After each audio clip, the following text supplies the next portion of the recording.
입니다. KBS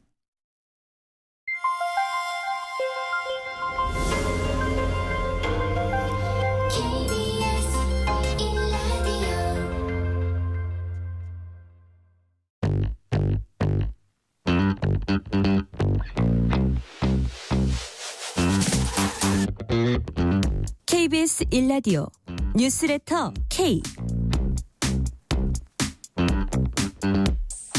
안녕하세요. 뉴스레터 K 진행을 맡은 KBS 전종철 기자입니다.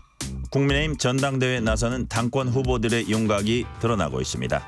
원희룡 전 국토부 장관과 윤상현 의원이 오늘 출마 선언을 했습니다.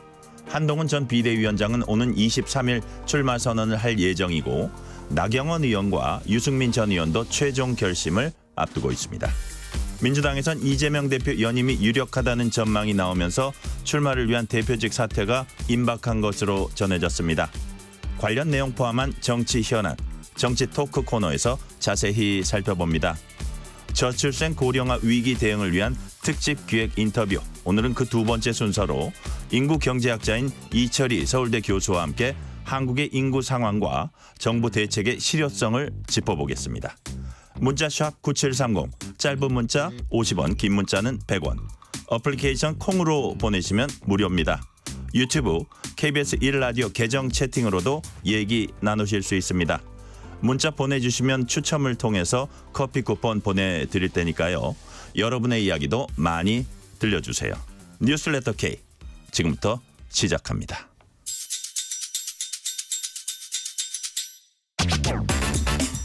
오늘 하루 가장 뜨거운 뉴스들만 골랐습니다. 뉴스레터 K 정치 토크 김병민 전 국민의힘 최고위원, 김수민 시사평론가 나오셨습니다. 어서 오세요. 네, 안녕하세요. 반갑습니다. 자, 저출생 문제를 근본적으로 해결하기 위해서 윤석열 대통령이 인구 국가 비상사태를 선언하고 일, 가정, 양립, 양육, 주거 등 3개 분야를 집중적으로 지원하기로 했습니다. 인구 감소를 막기 위해서 범국가적 차원의 대응에 나선다. 이런 정부의 시각. 먼저 김수민 평론가께서는 어떻게 평가하세요? 네, 뭐 범국가 차원 대책이 필요하다라는 원론에는 다들 동의를 많이 하실 것 같고요. 분야를 집중 지원하는 거, 일, 가정, 양립, 양육, 주거 이 분야 집중 지원도 당연히 필요한 것이라고 볼 수 있는데, 근데 이제 돌아봐야 될 거는 예전 정부라고 해서 이 문제를 무던하게 넘어갔던 건 아니거든요. 그게 왜 해결이 안 됐는지 이거에 대한 조금 더 구체적인 성찰이라든지 점검이 필요하다라고 보여지고, 그리고 여러 가지 대책들이 나왔고 나오고 있겠지만 더 파격적인 대책이 필요할 수도 있습니다. 가령 예를 들면 이제 해외 몇몇 국가에서 도입해 있는 제도인데 결혼을 하지 않아도 자녀를 양육할 수 있도록 하는 뭐 연대 계약이라고도 하죠. 동반자 제도 이런 것들까지 도입하는 거를 검토해서 추진을 할 필요가 있다고 보고, 그리고 여기에 대해서 사회적 인식도 노년층을 포함해서 긍정적으로 많이 변하고 있거든요. 근데 이런 대책들은 빠져 있다. 이 점은 좀 지적을 하고 싶습니다. 김병민 위원께는 이렇게 질문해 볼게요. 정부는 이제 2주짜리 초단기 육아휴직도 도입하고 육아휴직 급여도 최대 월 250만 원까지 이제 높이는 다양한 대책 내놨는데, 여기에 대해서 민주당이 정부가 저출생 대책을 일, 가정, 양립으로 확대하고 인구 전략기획부 신설 등의 의지 밝힌 건 의미가 있다 이렇게 평가하면서도 대부분 과거 대책들을 재탕삼탕했다 이렇게 또 평가 절하를 했어요. 이런 민주당의 비판에 대해서는 어떻게 보세요? 세부 정책으로 들어가게 되면 국민들 눈에 확 띌 만한 말 그대로 대전환에 대한 의미를 담는 정책이 그렇게 쉽지가 않을 겁니다. 결국 돈이 들어가게 될 것이고 막대한 재정이 투입된다면 결국 여야가 같이 협력해야 될 부분이기 때문에 일방적인 정책 발표는 쉽지가 않겠죠. 그래서 제일 먼저 해야 되는 건 조직에 대한 개편. 바로 민주당에서도 의미가 있다고 얘기한 전담부처의 신설일 텐데 부총리급의 인구전략기획부를 신설하고 또 여기 용산 대통령실도 관련된 수석을 설치하게 된다면 여기에 대해서 조금 더 많은 관심을 갖게 되죠. 문재인 정부 때도 저출산 문제가 워낙이나 심각한 이슈였기 때문에 저출산 고령사회위원회 위원장이 대통령인데요. 근데 그 당시 대통령 주재 회의가 제대로 이루어지지 못했다는 게 많은 언론의 평가기도 했습니다. 그때의 상황보다 지금의 상황은 훨씬 더 심각하고요. 지금 이러한 회의를 이제 윤석열 대통령 주관하에 더 집중적으로 끌고 가겠다는 의지를 피력한 것이기 때문에 지금 나온 대책이 전부다라고 생각하지 말고 조직 전담부처를 신설하고 난 다음 여야가 머리를 맞댈 필요가 있다는 말을 드리고 싶습니다. 관련되는 질문은 제가 두 분에게 잇따라서 드릴게요. 어제 저희 방송에 출연했던 이정식 고용노동부 장관이 육아휴직 기간과 분할 횟수 확대, 단기 육아휴직 도입, 육아가 근로시간 단축제 예외 삭제 등은 법 개정이 필요하다 하면서 국회에서 건설적 논의가 이루어지리라 본다 이렇게 말을 했거든요. 그래서 사실 야당 협조 없이는 이게 이제 뭐 계속 추진이 되기가 진척이 되기가 어려운 건데 우리 김수민 평론가님 네. 보시기에는 좀 접합점을 찾을 수 있을까요? 어떻게 보세요? 저는 야당이 다른 분야에 비해서 여기에서는 정부하고 많은 부분을 협력할 수 있다고 봅니다. 그러니까 지금 나오고 있는 얘기 중에 육아휴직에 대한 어떤 확대라든지 이런 부분들은 국민들도 많이 원하고 있고 야당도 예전 총선에서도 그렇고 여러 차례 주장을 해왔던 거거든요. 그러면 이미 공통분모가 마련돼 있기 때문에 이 부분에서는 특별히 시간을 끌지는 않을 거다라고 저는 생각을 합니다. 다만 우려가 되는 거는 재원이거든요. 예, 이 여러 가지 대책들 지금 나와 있는 것만 해도 앞으로 소요될 재원들이 상당히 많을 텐데 근데 윤석열 정부 지금 감세 기조의 정책을 펴고 있고 그리고 감세가 아니더라도 경기 부진이나 이런 것들 때문에 세수가 자연적으로 축소되고 혹은 거치기로 예상됐던 것이 펑크가 나는 이런 상황입니다. 이거를 어떻게 이제 감당을 할 것이냐. 이거를 대책을 세우지 못하면 국가 빚이 늘어나거나 아니면 약속을 지키지 못하고 공약이라든지 정책이 파기되거나 뭐 아니면 또 다른 분야의 지출이 위축이 되면서 R&D 삭감과 같은 그런 다시 해프닝이 일어난다거나 이런 것들이 우려가 되기 때문에 반드시 세제 문제 관련해서 여야 사실 민주당도 진보 개혁을 얘기를 해왔지만 원래 진보 개혁이 추구해야 되는 증세 정책이라든지 이런 것들을 적극적으로 하지는 않았거든요. 이 부분에서 돌파구를 반드시 마련해야 될 텐데 여기서 좀 나라 살림이 빠듯해서 합의를 하는 건 많지만 실제로 추진되는 것은 조금 그보단 작을 것 같다 이런 좀 걱정은 듭니다. 사실 큰 돈이 필요한 건데요. 네. 그렇죠? 자, 김병민 의원은 어떻게 보세요? 네. 그 저출산 관련된 예상이 막대한 재정이 소요가 되는데요. 근데 네. 막상 그 저출산이라고 명명돼 있는 사업들을 하나둘씩 뜯어보게 되면 이게 진짜 저출산 관련된 예산이 맞아 싶을 정도의 내용들이 많습니다. 전면적인 구조 개혁이 반드시 필요합니다. 일단은 해당 부처가 신설되고 나면 그 부처에 막강한 권한이 주어지게 될 것이고 또 국회 상임위도 이 부처를 담당하게 될 상임위 조정들이 이루어지게 되겠죠. 그러면 지금 있는 상태로 현재까지 왔을 때 저출생에 관련된 성과를 내지 못했다는 게 자명한 평가니까 다 뜯어 고쳐야 되거든요. 그럼 그거는 정부 혼자 하는 게 아니라 야당도 같이 국회 내에서 협력해서 할 부분이라 저는 머리를 맞댈 시간이 정말 이 저출산 관련된 내용 부분만큼은 국민들께 희망을 드리기 위한 국회 역할이 매우 중요하다 말씀드리고 싶습니다. 네. 어제 북한 김정은 국무위원장과 푸틴 러시아 대통령이 북러 포괄적 전략 동반자 협정을 체결했습니다. 북한이 오늘 공개한 조약문을 보면은 북러 중 한쪽이 무력 침공을 받아서 전쟁 상태에 처하면 지체 없이 군사 원조를 제공한다는 내용이 담겼습니다. 자동 군사 개입으로 해석될 수 있는 조항입니다. 지체 없는 군사 원조 제공. 김수민 평론가님 어떻게 네. 보셨어요? 사실 기자회견을 두 정상이 할 때만 해도 김정은 위원장 같은 경우는 동맹이라는 단어를 3번을 사용을 했는데 반면에 푸틴 대통령 같은 경우 동맹이라는 말을 계속 쓰지 않았거든요. 그러니까 침략당할 경우에 상호 지원이라고만 했는데 근데 이 조약 본문을 읽어보면 뭐 확실하게 동맹이라고 하지 않는다고 해도 생각보다 예상했던 것보다는 동맹에 더 가까워지지 않나라고 하는 것은 읽히는 것이고 아무래도 걱정했던 대로 이제 북러 간의 밀착 이런 것들이 상당히 심화되었다 네. 이렇게 평가를 해야 될 것 같습니다. 이거는 결국에 뭐 한국 입장에서는 북한과는 이제 뭐 핵폐기라든지 이런 숙제가 또 있는 것이고 또 러시아하고는 여러 교역 관계가 있는 동시에 우크라이나 전쟁이라고 하는 또 거대한 이슈가 있는 상태인데 이 상황에서 북러가 결착을 한다라고 했을 때 이제 한국이 이 양 체제에 어떻게 행사해 볼 수 있는 네. 이런 여러 가지의 재량이랄까 이런 것들이 굉장히 위축되지 않을까 상당히 걱정이 되는 그런 상황입니다. 김병민 위원님께 네. 여쭤볼게요. 우리 외교부는 러시아와 북한이 포괄적 전략 동반자 조약을 체결하고 안보리 결의를 정면 위반하는 군사기술 협력 등을 언급한 데 대해 엄중한 우려를 표한다 이렇게 밝히면서 어떤 안보 위협에도 엄중히 대응할 것 이렇게 밝혔습니다. 어떻게 보면 국제 제재를 노골적으로 위반하겠다는 뜻도 좀 내포가 돼 있다고도 볼 수 있는데 예. 우리가 어떻게 이거 대응을 해나가야 될까요?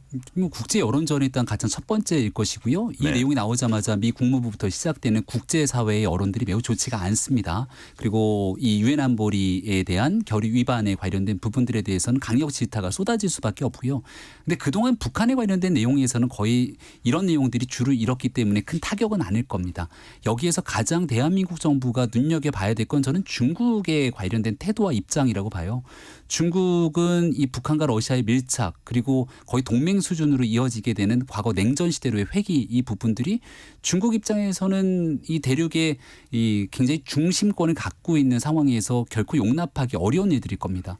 여기에 한 단계 더 나가서 만약 이 북한이 러시아와 이 동반 군사 훈련 정도까지 나아가게 된다면 이건 중국 입장에서는 그대로 두고 보기 쉽지 않는 상황이 될 수 있죠. 네. 대한민국이 그동안 이제 이 한미 간의 굳건한 동맹으로 지난번 캠프 데이비드 선언 등 많은 부분들을 이제 한미일 북중러 이런 구도가 약간 고착화되는 상황이 왔는데 여기 중국이 처해져 있는 이 묘한 시기의 상황들이 지렛대로 삼을 필요가 있다고 봅니다. 그래서 외교적인 일부 변화들이 어느 정도 좀 필요한 상태라고 보고요. 만약 그렇게 되게 된다면 북한과 러시아가 밀착해 있는 현재의 상황들이 생각되는 의도대로만 가기는 어려운 상황이 올 수도 있다고 봅니다. 네. 자, 다음 주제로 넘어가 볼게요. 대한의사협회 이면택 회장은 정부가 의료계 요구 수용하지 않으면 27일부터 무기한 휴진을 하겠다 이렇게 밝힌 바 있어요. 그런데 박단 대전협의죠. 대한전공의협의회 비대위원장은 뭐 전날 발표한 무기한 휴진 역시 의협대의원회, 시도의사회와 상의하지 않고 일방적으로 발표했다. 임 회장은 언론 등 대외적 입장 표명을 좀 더 신중하게 하길 바란다. 하고 계속 좀 삐걱거리고 있어요. 의료계 안에서의 네. 이런 갈등이 좀 있나 봐요. 김수민 평론가님. 일단 전공의들이 의협을 불신하는 측면이 분명히 있는 것 같아요. 의협으로 가면 범위가 더 넓어지기 때문에 개원의들도 의협에 또 포함이 돼 있고 아무래도 좀 기류가 다를 수밖에 없거든요. 전공의들 입장에서는 의대 정원의 확대가 당장에 본인들한테 영향을 줄 수 있는 그런 젊은 의료인으로서의 그런 관점을 갖고 있는 거고 뭐 의대생들은 그보다 더 하겠죠. 그런데 반면에 개원의들 같은 경우는 지금 현재 사실 집단 휴진에 참여하는 비율도 한 14.9% 정도라고 하는데 네. 예, 사실 평소에도 휴진율은 평일에도 한 5, 6%가 나오거든요. 그럼 전공의들 입장에서는 개원의들이 별로 나서지도 않는데 의협에서는 그냥 계속 깽가리만 치고 있는 거 아니냐 이런 불신이 있는 것이고 그 전에는 또 뭐 했느냐 이런 얘기들이 또 나오는 거죠. 그리고 또 아마 전공의들 안에서도 여러 여론들이 있을 거예요. 현재 어떤 그 전공의 대표자들 이쪽에 대한 불신이 있는 경우도 있고 그래서 지금 상당히 의료계도 의견을 모으기가 굉장히 쉽지 않은 그런 상황인 것을 여실히 보여주고 있고 그럼 저는 이제 의협이 이런 상황에서 어떻게 해야 되느냐 했을 때 의협 내에도 여러 가지 의견이 있을 수 있는데 네. 사실 전공의들하고 똑같이 움직일 수는 어차피 없다는 거를 좀 전제를 하고 그리고 사실 정부에서 의료계 단일한 안을 좀 내놔봐라라고 얘기를 했단 말이죠. 근데 그걸 좀 의견을 모으는 절차부터 해야 되지 않을까. 서로 간에 그냥 우리가 더 투쟁을 더 세게 한다라고 하는 이런 선명성 투쟁을 할 것이 아니라 의협은 의협답게 어떤 전공의하고 똑같을 수는 없다는 거를 어차피 이번에 인식을 하고 좀 그런 중재안이라든지 이런 것들을 만들어내야 되지 않을까 이런 생각이 좀 듭니다. 김병민 위원님. 예. 아까 보니까 의협은 오늘 오후에도 그 의대 정원 재논의 이거를 가장 1번의 그 요구 사항으로 내놓고 정부는 형식 의제구애 없이 언제든지 대화할 준비돼 있다. 대화하자 이러고 있는 상황인데 어떻게 접점을 찾을 수 있을까요? 저는 국민 여론이 많은 걸 결정할 거라고 보는데요. 지금 의사들 사이에서의 의견들이 좀 분분한 이유들도 국민 여론을 좀 보는 측면들이 있다고 봅니다. 이면택 의협 회장이 너무 강공 드라이브를 걸면서 국민들 보시기에 공감대를 형성하기가 굉장히 어려워졌거든요. 예. 그 의대 증원 문제는 지난 4월 달에 있었던 총선 전만 하더라도 정부가 너무 강한 드라이브를 거는 것 아니냐. 왜 꼭 2,000명이어야 되느냐는 여론들이 꽤 많았습니다. 근데 총선이 끝났고 정부가 굉장히 뒤로 한 발 물러서면서 숫자도 일부 조정이 됐거든요. 예. 근데 그 뒤에도 결국은 이면택 회장 중심으로 무조건 이거를 원점으로 철회하지 않으면 아무것도 할 수 없다는 논리로 나가게 되니까 국민들 보시기에는 국민의 생명과 안전을 지켜야 될 이 의사들 입장에서 너무 자신들의 이해관계만 생각하는 것 아니냐 여론이 커졌죠. 지금은 여론이 오히려 정부 쪽에 약간 힘이 더 실려 있다고 봅니다. 이럴 때가 손을 좀 내밀면서 나머지 정리하기에 가장 최적이라고 보는데 의대 증원은 이미 돌아가 있기 때문에 이 학살 정도를 되돌릴 수는 없거든요. 이 부분은 어느 정도 받아들이되 나머지 요구하고 있는 모든 사항들에 대해서 다 열어놓고 진행할 수 있는 공간을 좀 만들게 된다면 그래도 지금 강대강 대치 국면으로 치닫고 있는 의정 갈등을 봉합할 수 있는 가장 최적기라고 저는 생각합니다. 네, 이번엔 국민의힘 전당대회 얘기 좀 해볼게요. 오늘 국민의힘 차기 대표 선거에 출마하겠다고 원희룡 전 국토부 장관하고 윤상현 의원이 출마 선언을 했습니다. 뭐 국민의힘 당권 주자 가운데 처음 공식 출마 선언한 셈인데 여기에 대해서 특히 원 전 장관 출마에 대해서 이준석 개혁신당 의원이 이런 분석이랄까요? 평가를 내놨어요. 원 전 장관 출마는 윤 대통령이 한동훈 전 위원장에게 보내는 메시지다. 이런 말을 했거든요. 네. 지금 우리 김병민 의원님 약간 갸우뚱하시는데 무슨 뜻인가 조금 약간 이해가 됩니까? 그러니까 대통령의 메시지라는 건 결국 대통령이 또 전당대회에 개입한다라는 뜻을 이제 야당 쪽에 있는 이준석 대표는 꼬집고 싶은 생각일 것 같고요. 근데 구도나 프레임을 보면 선거는 결국 구도 싸움이거든요. 한동훈 위원장이 갖고 있는 출마가 거의 기정사실화 돼 있으니까 한동훈 위원장의 구도는 용산과 약간 대립각이 서 있는 것처럼 보이죠. 그럼 한동훈 위원장이 아닌 누군가의 다른 경쟁자가 오게 된다면 아주 그냥 편하고 자연스럽게 대통령실과 정부와 같이 함께 협력해 나가겠다는 그림을 그릴 수밖에 없는 것 아닙니까? 근데 나경원 의원이 출마를 할 것처럼 내비쳤을 때는 그럼 여기는 용산이랑 한 팀인가라고 했을 때는 약간 손사래를 치는 것 같아요. 하지만 그 표가 필요하긴 한 것 같고 좀 어정쩡한 스탠스이죠. 근데 여기에 원희룡 장관이 갑자기 나오겠다고 하면 여기는 아주 선명하게 이쪽과 함께 정치를 하겠다는 구도가 대립되다 보니까 한동훈 위원장 대 원희룡 장관의 구도, 용산 대통령실과 또 그게 아닌 구도 이런 게 선명해지는 상황처럼 비춰져서 아마 전당대회가 꽤 뜨거워질 전망이다라고 생각합니다. 한 전 위원장은 23일 출마 선언한다 그런데 일요일요. 어떤 메시지 띄우면서 나올 것 같아요? 우리 김병민 위원님 보시기엔. 이기는 정당 이 메시지를 띄울 가능성이 클 것 같은데요. 선거를 참패했죠. 네. 굉장히 슬픈 시간을 보냈고 가만히 생각해 보면 너무 오랜 시간 수도권에 졌습니다. 이게 한두 번이 아니라 서울 경기 인천의 웬만한 곳들은 벌써 4번의 선거를 연달아 패배했다고 봐도 과언이 아닐 거거든요. 그럼 수도권에서 이길 수 없는 정당이 과연 전국 정당의 길을 갈 수 있는가? 그래서 수도권에서 승리하고 국민의 마음을 살 수 있는 이기는 정당의 길, 유능함 이런 것들이 아마 한동훈 위원장이 자신의 비전으로 포지셔닝할 길이라고 생각합니다. 이제 김수민 평론가님, 네. 국민의힘 전당대회가 이제 본격화되고 있는데 어떤 느낌 받으셨어요? 지금 진행되는 모습들 보니까. 일단 이거는 흐름이 네. 원희룡 전 장관이 뭐 윤석열 대통령하고 상의했느냐 안 했느냐를 떠나서 현재 기류를 보면 마침 또 나경원 의원이 본인은 친윤 후보가 아니다라는 식으로 어제 얘기를 했거든요. 근데 이 상태에서 원 전 장관이 문자 그대로만 보면 원론적일 수도 있겠지만 여하튼 이런 말을 했어요. 당과 정부가 지금은 한마음 한뜻으로 라는 표현을 썼거든요. 그러면 아무래도 원희룡 전 장관이 친윤 후보로 인식이 될 수밖에 없는 거겠고 한동훈 전 장관의 대항마다 이렇게 꼽힐 수밖에 없는데 근데 저는 원희룡 전 장관이든 나경원 의원이든 누가 나오든 간에 네. 이 선거는 한동훈이냐 아니냐의 선거가 되어버렸다. 도전자가 나오면 나올수록 오히려 한동훈 전 장관만 두각을 드러내는 것이고 근데 저는 한 전 장관이 국민의힘의 어떤 총선 참패 또 책임이 있고 이런 차원에서는 국민의힘의 어떤 펀더멘탈이랄까 이런 것들은 그렇게 두터워지는 선거가 되지 못할 것 같다. 이런 펀더멘털이 두터워지진 못한다. 네, 그렇습니다. 그러니까 한동훈 전 위원장은 좀 부각된다. 이렇게 보시는 거예요. 그 안에서 부각은 되는데 한 전 위원장이 꼭 잘해서 부각되는 게 아니라 마땅한 대항마가 없구나 저기는 이런 느낌을 준다라고 하는 그런 생각이 듭니다. 근데 또 어떤 분석은 이게 또 어대한은 아니다 이런 관측들도 일부 나오고 있어요. 그 부분만 짧게 한번 김병민 위원님이 한번 보시죠. 우리가 전당대회 룰이 당원 80% 여론조사 20%인데 여론조사는 전국에 있는 인구수 비중으로 같이 네. 이 대립돼서 나오기 때문에 서울, 경기, 인천 등 이쪽의 비중이 많이 높게 포집되죠. 근데 당원들의 표를 보게 되면 영남권의 당원들의 숫자가 굉장히 많습니다. 그래서 거의 한 절반 가까이 되는 이 표들을 생각하게 되면은 80%에 달하는 당심이 어디로 움직이느냐에 따라 여론조사와는 다르게 나타난다는 게 한쪽의 주장이고요. 그래서 한동훈 위원장이 여론조사만큼 당원들의 실제 표심을 가져갈 수 있다면 어대한이 되는 거고 당원들의 실제 마음은 여론조사와 달리 한동훈 위원장이 아니야라고 하게 되면 이변이 발생할 수 있는 거죠. 네. 제가 사실 영남 지역에서 과거에 활동을 하고 정치를 했던 입장에서 네네. 국민의힘 쪽 사람은 아니지만 국민의힘의 전통적 지지층 당원들 뭐 이런 사람들을 영남에서 많이 봤거든요. 영남 지역의 전통적 지지층은 이런 게 있어요. 우리는 사람에게 충성하지 않습니다. 이런 게 있어요. 시장이십니까? 네, 시장이 아니라 윤 대통령인데 제가 방금은요? 네. 홍준표 시장이 홍준표는 이렇게 해요. 윤석열은 이렇게 합니다.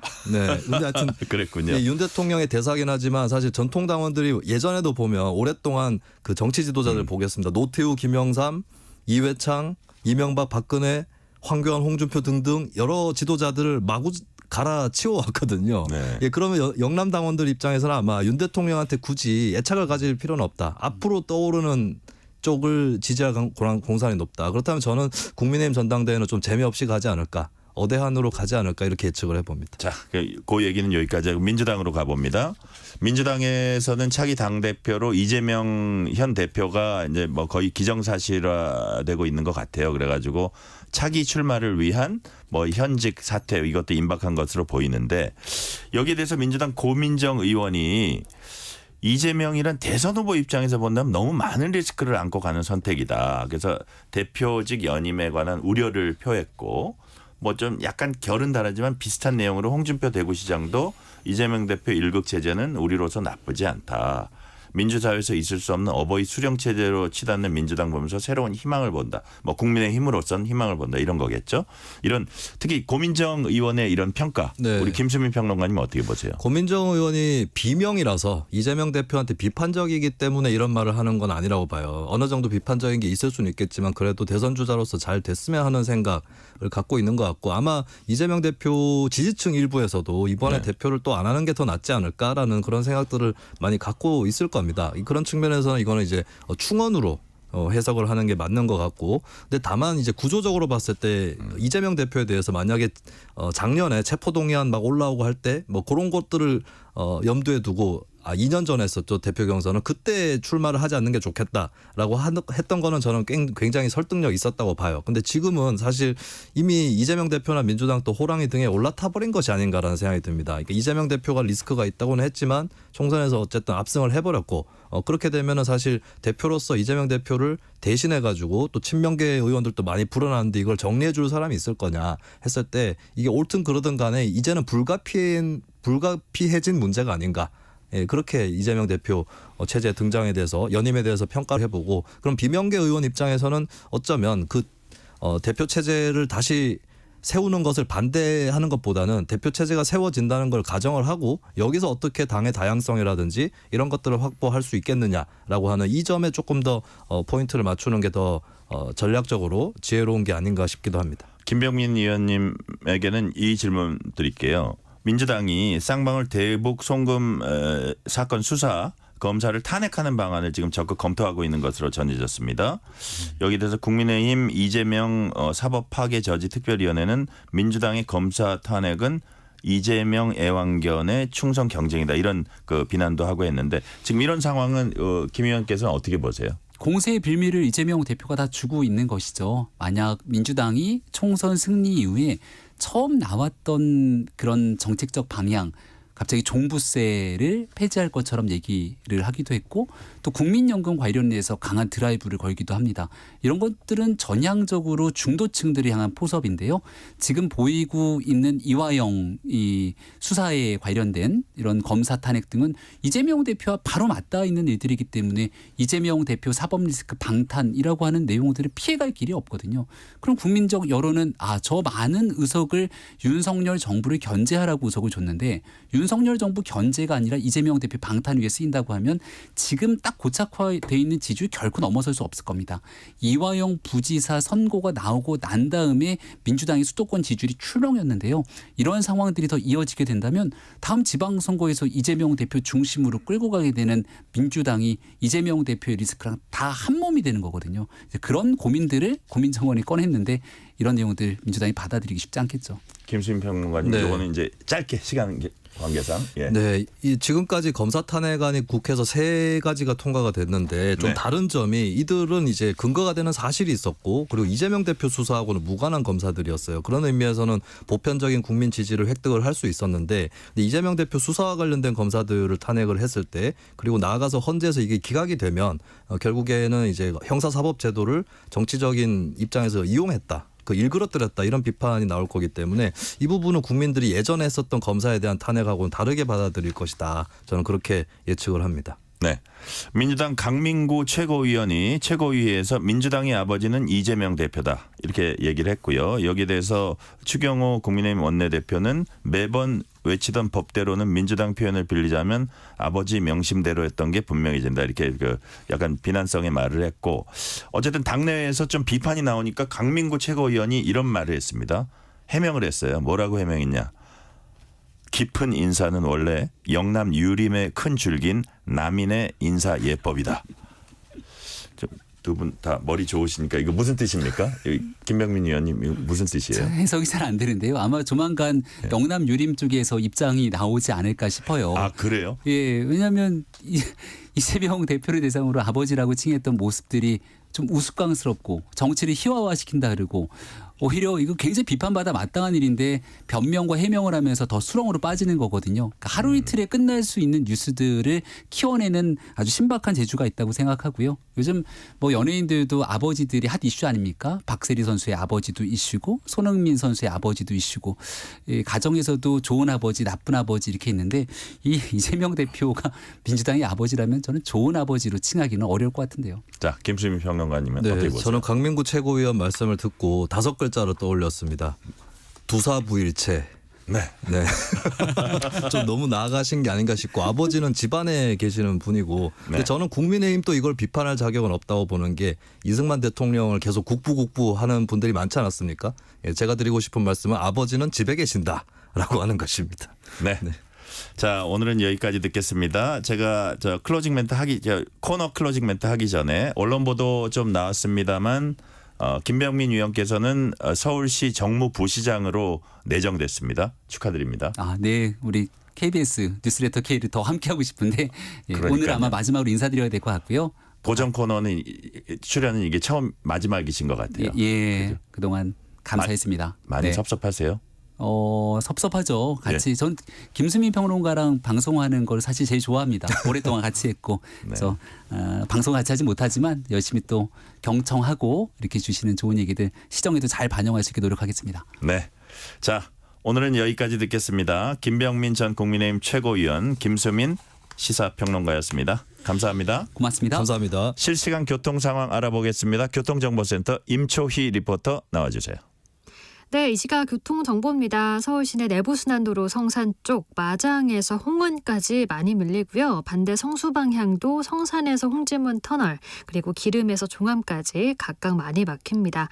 올림픽대로 공항 쪽으로는 잠실대교에서 여의하류까지 정체 심해졌고요. 좀 더 지나서는 성산대교 부근에 4차로에 버스가 고장으로 멈춰 있습니다. 반대 잠실 쪽은 행주대교에서 월드컵대교, 이후 노량진 수산시장에서 청담대교까지 막히는데요. 이 사이에 한남대교 부근 1차로에서 고장난 차 처리하고 있습니다. 고속도로는 제2중부고속도로 하남 쪽입니다. 곤지암에서 경기광주까지 많이 밀리는데요. 경기광주 분기점 부근 1차로에서 사고 처리 중이고요. 중부고속도로 하남 방향은 남이천에서 모가, 중부 3터널에서 1터널, 그리고 하남 분기점에서 각각 정체가 되고 있습니다. KBS 교통정보센터였습니다. 퇴근길, 당신과 함께 읽는 세상 이야기. KBS 1라디오 뉴스레터 K.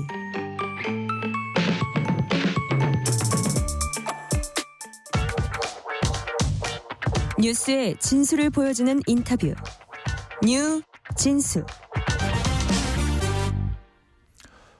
KBS 1라디오 뉴스레터 K가 연속으로 보내드리고 있는 저출생 고령화 위기 대응 특집 인터뷰. 어제는 정부가 발표한 저출생 대책 관련 이정식 고용노동부 장관과 얘기 나눠봤고, 오늘은 한국의 인구 변화 상황은 어떤지, 그리고 정부가 내놓은 대책은 실효성이 있는 것인지 등등을 전문가의 진단과 평가를 들어보려고 합니다. 국내 대표적인 인구 경제학자로 꼽히는 분입니다. 서울대 국가미래전략원 인구 클러스터 센터장 맡고 있는 이철희 서울대 경제학과 교수 오늘 나오셨습니다. 교수님 반갑습니다. 네, 안녕하세요. 나와주셔서 감사하고요. 미국 뉴욕타임스는 칼럼에서 한국의 인구 감소가 14세기 흑사병이 유럽에 몰고 온 인구 감소를 능가한다, 이렇게 썼습니다. 인구 경제학자인 교수님 보시기에 한국의 인구 감소 그 정도로 재앙인가요? 이게 이제 규모나 속도 면에서 지금 상황이 어떻습니까? 규모와 속도 면에 있어서는 유사하고요. 네. 14세기 흑사병 때 유럽 인구가 3분의 1 정도 줄었는데 한국이 앞으로 한 50년 내에 인구가 한 30% 정도 주는 걸로 추정이 되니까 규모와 속도는 비슷합니다.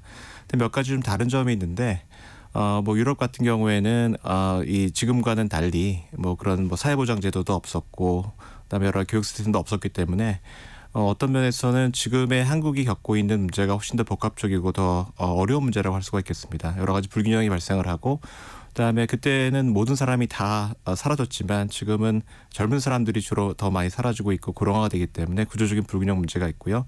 그래서 더 어려운 문제이기도 합니다만, 다른 한편으로는 그때와는 달리 이런 인구 문제에 대응할 수 있는 여러 가지 능력도 훨씬 더 개선된 상태입니다. 그러니까 더 어려운 면도 있고 이것을 극복할 수 있는 능력도 함께 가지고 있다는 점에서 14세기 흑사병하고는 약간 좀 다르다, 그렇게 말씀드릴 수가 있겠습니다. 네. 자, 그렇다면 지금 이 추세라면 한국에서 일할 수 있는 노동 인구는 언제부터 본격적으로 감소하게 되는지 이제 궁금하고요. 또 인구 변화로 인한 노동 인구 절벽에 대처할 수 있는 골든 타임, 이게 얼마나 남았는지도 좀 설명을 같이 해주세요. 그게 지표에 따라 좀 다른데요. 그러니까 생산 연령 인구, 그러니까 15에서 64세 인구는 지금부터 굉장히 빠르게 줄기 때문에 이미 골든 타임이 지나갔다고 할 수가 있겠고요.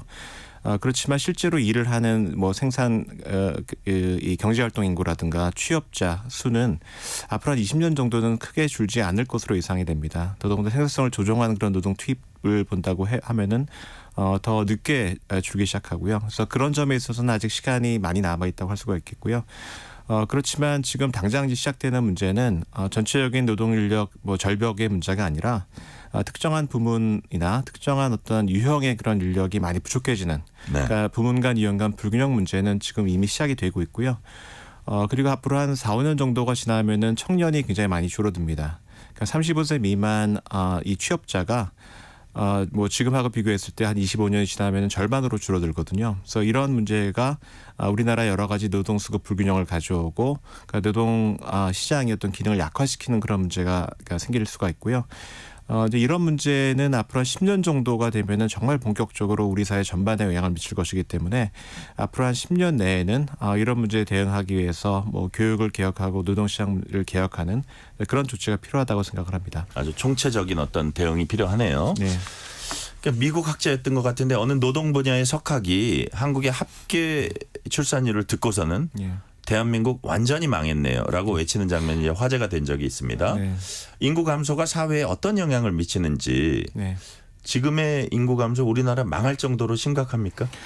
그래서 저는 인구 문제가 이렇게 급성 질환이라기보다 약간 만성 질환과 가깝다고 생각을 하고요. 네. 그러니까 만성 질환이라고 하는 것은 갑자기 어떤 사람을 사망에 이르게 하는 것은 아니지만, 그러니까 서서히 약화시키고 기력을 떨어뜨려서 삶의 질을 떨어뜨리는 그런 문제라고 생각을 하고, 한국의 인구 문제도 마찬가지라고 생각을 합니다. 그래서 망한다는 걸 저는 그런 의미로 받아들이고요. 한국의 경우에는 이제 규모가 주는 것보다도 제가 보건대는 출생아 수가 굉장히 빠르게 줄어서 매해 태어나는 출생 코호트 간의 불균형이 심해지는 문제가 훨씬 더 단기나 중기적으로는 중요한 문제라고 생각합니다. 출생 코호트 간의 불균형이요? 그 이유는 우리 사회 여러 그 제도나 시스템이 매년 몇 명이 태어나는지에 대체로 맞춰져 있습니다. 네네. 병원의 의사 수도 그렇고 보육시설이라든가 뭐 국방도 그렇고. 근데 이것이 천천히 줄면은 그거에 한 사회가 적절히 적응해야 할 수가 있는데 한국의 경우에는 지난 10년 사이에 출생아 수가 갑자기 절반으로 줄었거든요. 네. 30년 전에 3분의 1로 줄고 이런 식으로 갑자기 줄면은 우리 사회가 이것에 적응하거나 대응하는데 굉장히 큰 비용이 들어가게 되거든요. 그래서 이런 문제 때문에 뭐 망하지는 않더라도 국민의 삶이 나날이 팍팍해지고 좀 힘들어지는 그러한 문제가 생길 거라고 생각을 합니다. 네.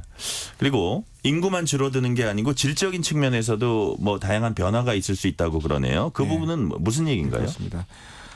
우선 눈에 띄는 변화는 인구가 줄면서 고령화된 것이고요. 그러니까 네. 전체적으로 고령인구가 느는 그런 현상이 나타나고 그래서 이거에 대한 우려가 있겠죠. 고령자가 늘어나가면 아무래도 생산성이 떨어진다는 그런 우려가 있고요. 근데 다른 한편으로 본다고 한다면은 그 앞으로 이제 고령층이 되시는 분들은 과거와는 다른 어떤 성격을 가진 분들입니다. 그러니까 우리나라의 그 경제 성장에 힘입어서 학력도 과거에 비해서는 굉장히 높아진 분들이고요. 건강도 개선이 됐고 그다음에 뭐 젊은 시절에 여러 가지 경험도 훨씬 더 호의적이어서 훨씬 더 인지 능력이라든가 그런 인적 자본이 개선된 분들로 이제 고령층이 바뀔 것으로 전망이 됩니다. 그래서 그런 질적인 면을 고려를 해야만 앞으로 그 인구 변화가 가져올 충격이 어느 정도인지를 이해할 수가 있고요.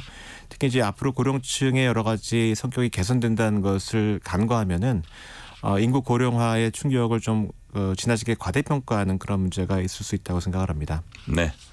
그래서 교수님은 국가 소멸이다, 한국은 망했다 이런 자극적인 표현 경계하신다고 제가 들었거든요. 네.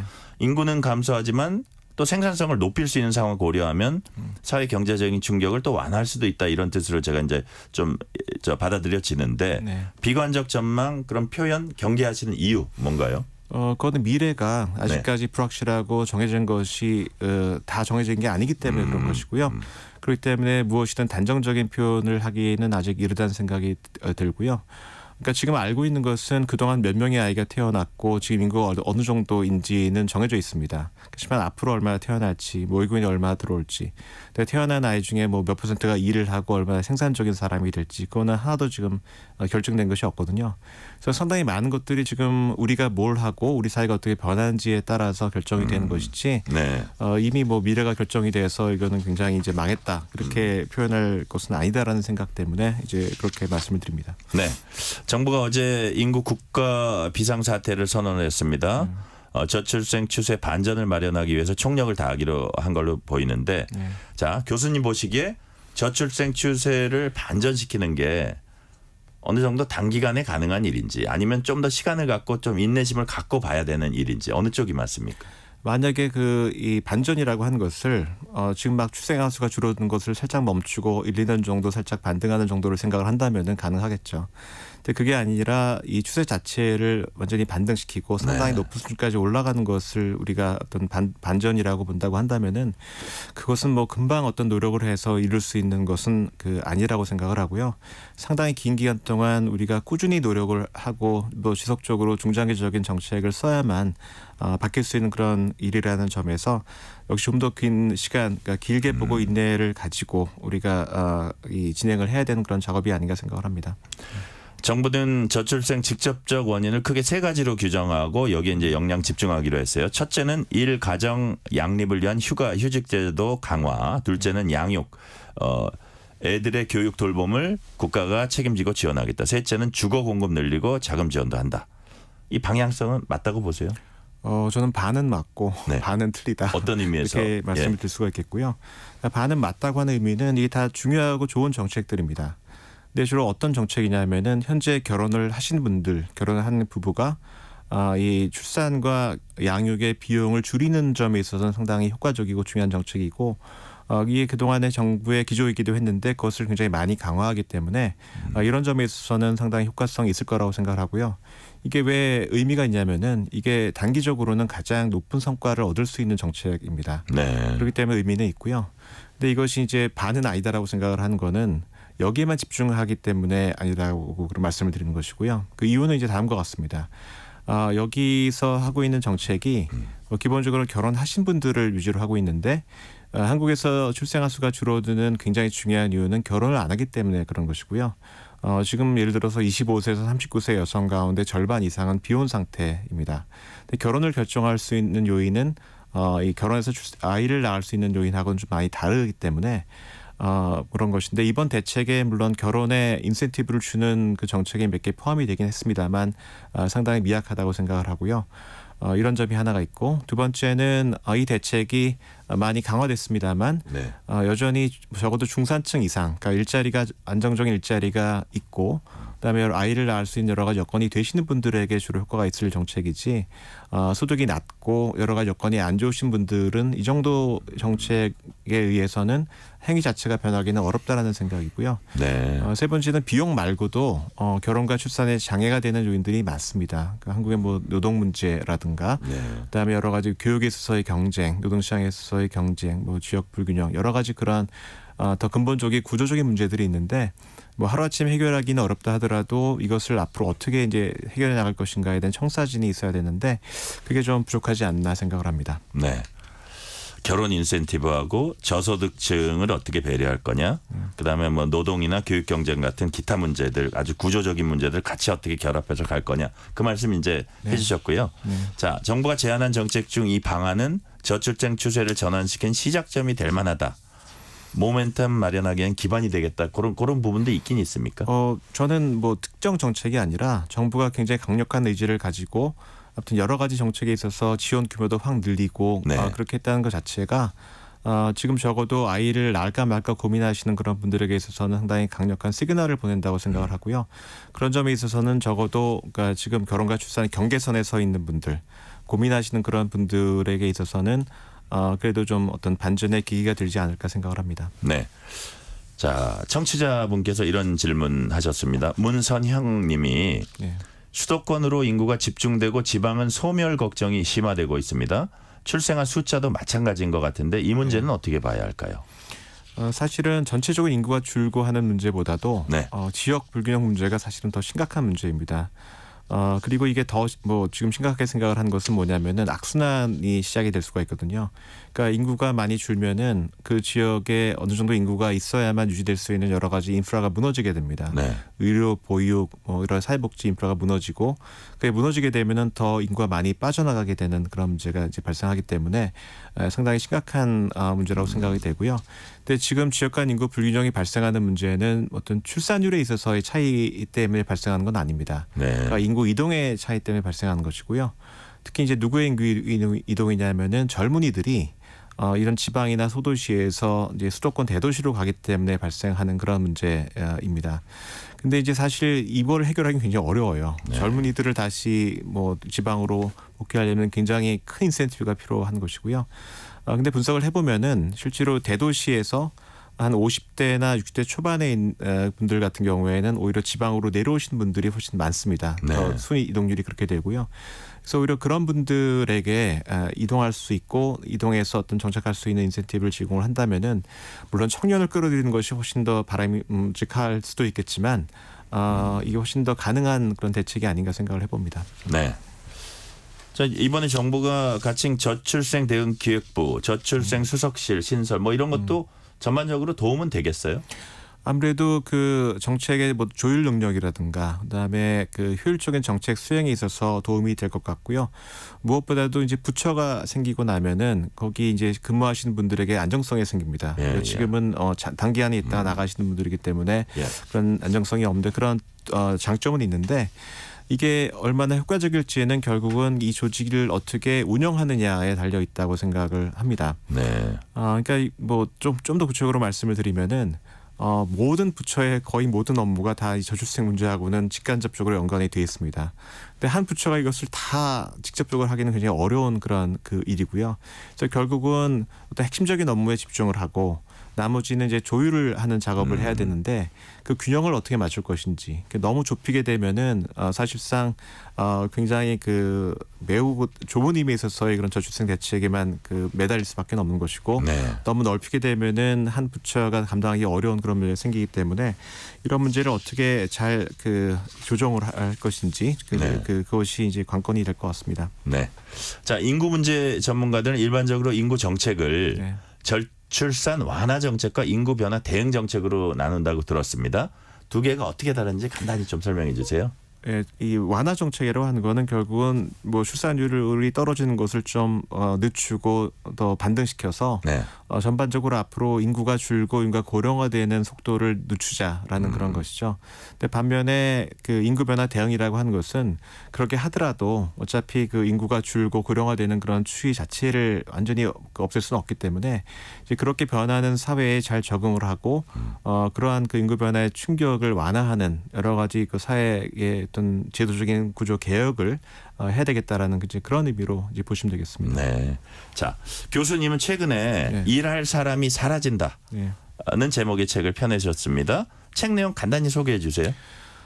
이번 뭐 기본적으로 그러니까 인구가 그 변해서 이런 뭐 여러 가지 문제가 있을 것이다라는 그런 총론적인 얘기는 많지만 구체적으로 인구가 언제 어떻게 변하고 그래서 우리 사회의 어떤 분야에 어떤 시기에 어떤 정도 규모의 충격을 가져올 것인지에 대해서는 아직 자세히 알려진 바는 없는 것 같고요. 그래서 네. 이 책에서는 그걸 좀 얘기를 하고 싶었습니다. 여러 가지 실질적인 데이터하고 전망에 기초를 해서 이제 그걸 자세히 얘기를 하고 거기 한 걸음 더 나아가서 그럼 우리 사회가 구체적으로 어떤 그 일을 해야만 이러한 그 인구 변화의 충격을 조금이나마 완화할 수 있을지에 대한 그것을 모색하려고 한 그런 책이라고 보시면 되겠습니다.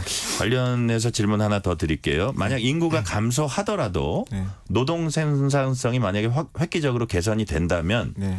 인구 감소로 인한 충격도 좀 완화할 수 있으리라는 생각도 드는데 네. 일반적으로 젊은 인구가 줄어들고 고령 인구가 늘어나면 우리가 그냥 기본적으로 그 생산성은 줄어들 거다 이렇게 일반적으로 생각을 하잖아요. 네. 이런 상황에서도 노동 생산성 증가시킬 방법이 있습니까?